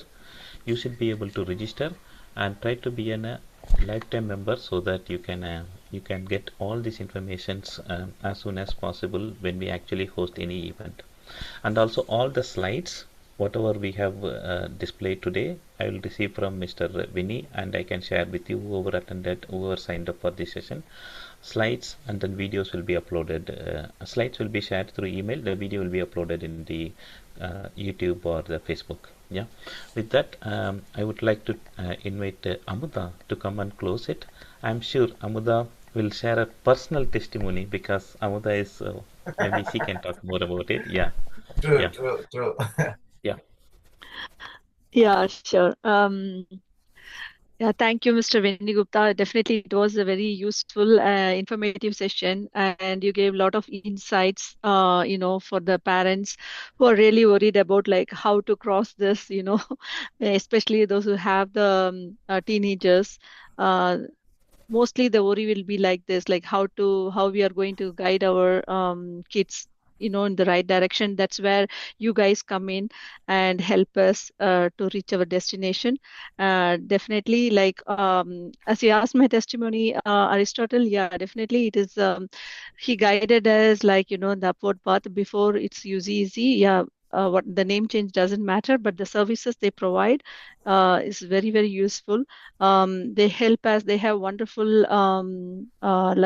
reviewers, guidance, mentorship. Everything is really great. Thanks once again, Mr. Vinny Gupta, for your service. Also, I think definitely it made all the parents who have attended this session to not only focus academically, as he mentioned, like he gave a very different dimension, to concentrate on the whole thing, like to develop other skills also. So that would be eye opener for young generations and also for all the parents like us. Yeah, and who attended this session, definitely it's very beneficial. On behalf of Tamil Mandram, I'd like to thank again Mr. Vinny Gupta and all the parents and the students who are attended, and our current EC's President, Mr. Rajesh Ramaswamy, and Aristotle, and Sarita, and Vimalata, and Varadu, and Mr. Govind, everyone. Yeah, thanks. Thank you. Thank you, Dean. Yeah. Thank you. வாழ்க Thank you. Tamil. தமிழ்ல முடிக்கணும். அதனால நான் ஒரு தடவை சொல்லிக்கிறேன். தமிழ் மக்கள் அனைவருக்கும் ரொம்ப நன்றிங்க. இந்த செஷனை நீங்க எல்லாம் பயனடைஞ்சிருப்பீங்க கண்டிப்பா. மனதார தமிழ் மன்றம் நன்றியை தெரிவித்துக் கொள்கிறது அப்வர்ட் பாத்திருக்கும் மிஸ்டர் வென்னி குப்தாவிற்கும். நன்றி. Thank you. Thank you, everyone. Yeah. Thank you, Vinny. Yeah. I just wanted to quickly add two things. One is that we are more than glad to offer a 5% discount on our fees to Bay Area Tamil Mandram families. And secondly, if there are any low-income families, and I say that compassionately, we are happy to provide free guidance. No questions asked. So that's just because of the mission that we have for supporting immigrant families. Actually, as I get older, I'm actually hoping that at some point we start a complete not-for-profit, because most of us can afford something like Upward Path, but there's so many even Indian families that just can't afford all this, and that really breaks my heart. Thank you. Thank you for the support, Vinny. That's a wonderful news for everyone. So thank you very much. Good. Yeah. Thank you. Awesome. Thanks. Thank you. Yeah. Yeah, Thank you, everyone. See you in the next event next Sunday. Bye. So, bye. Good night, everyone. Good night. Bye. Good night.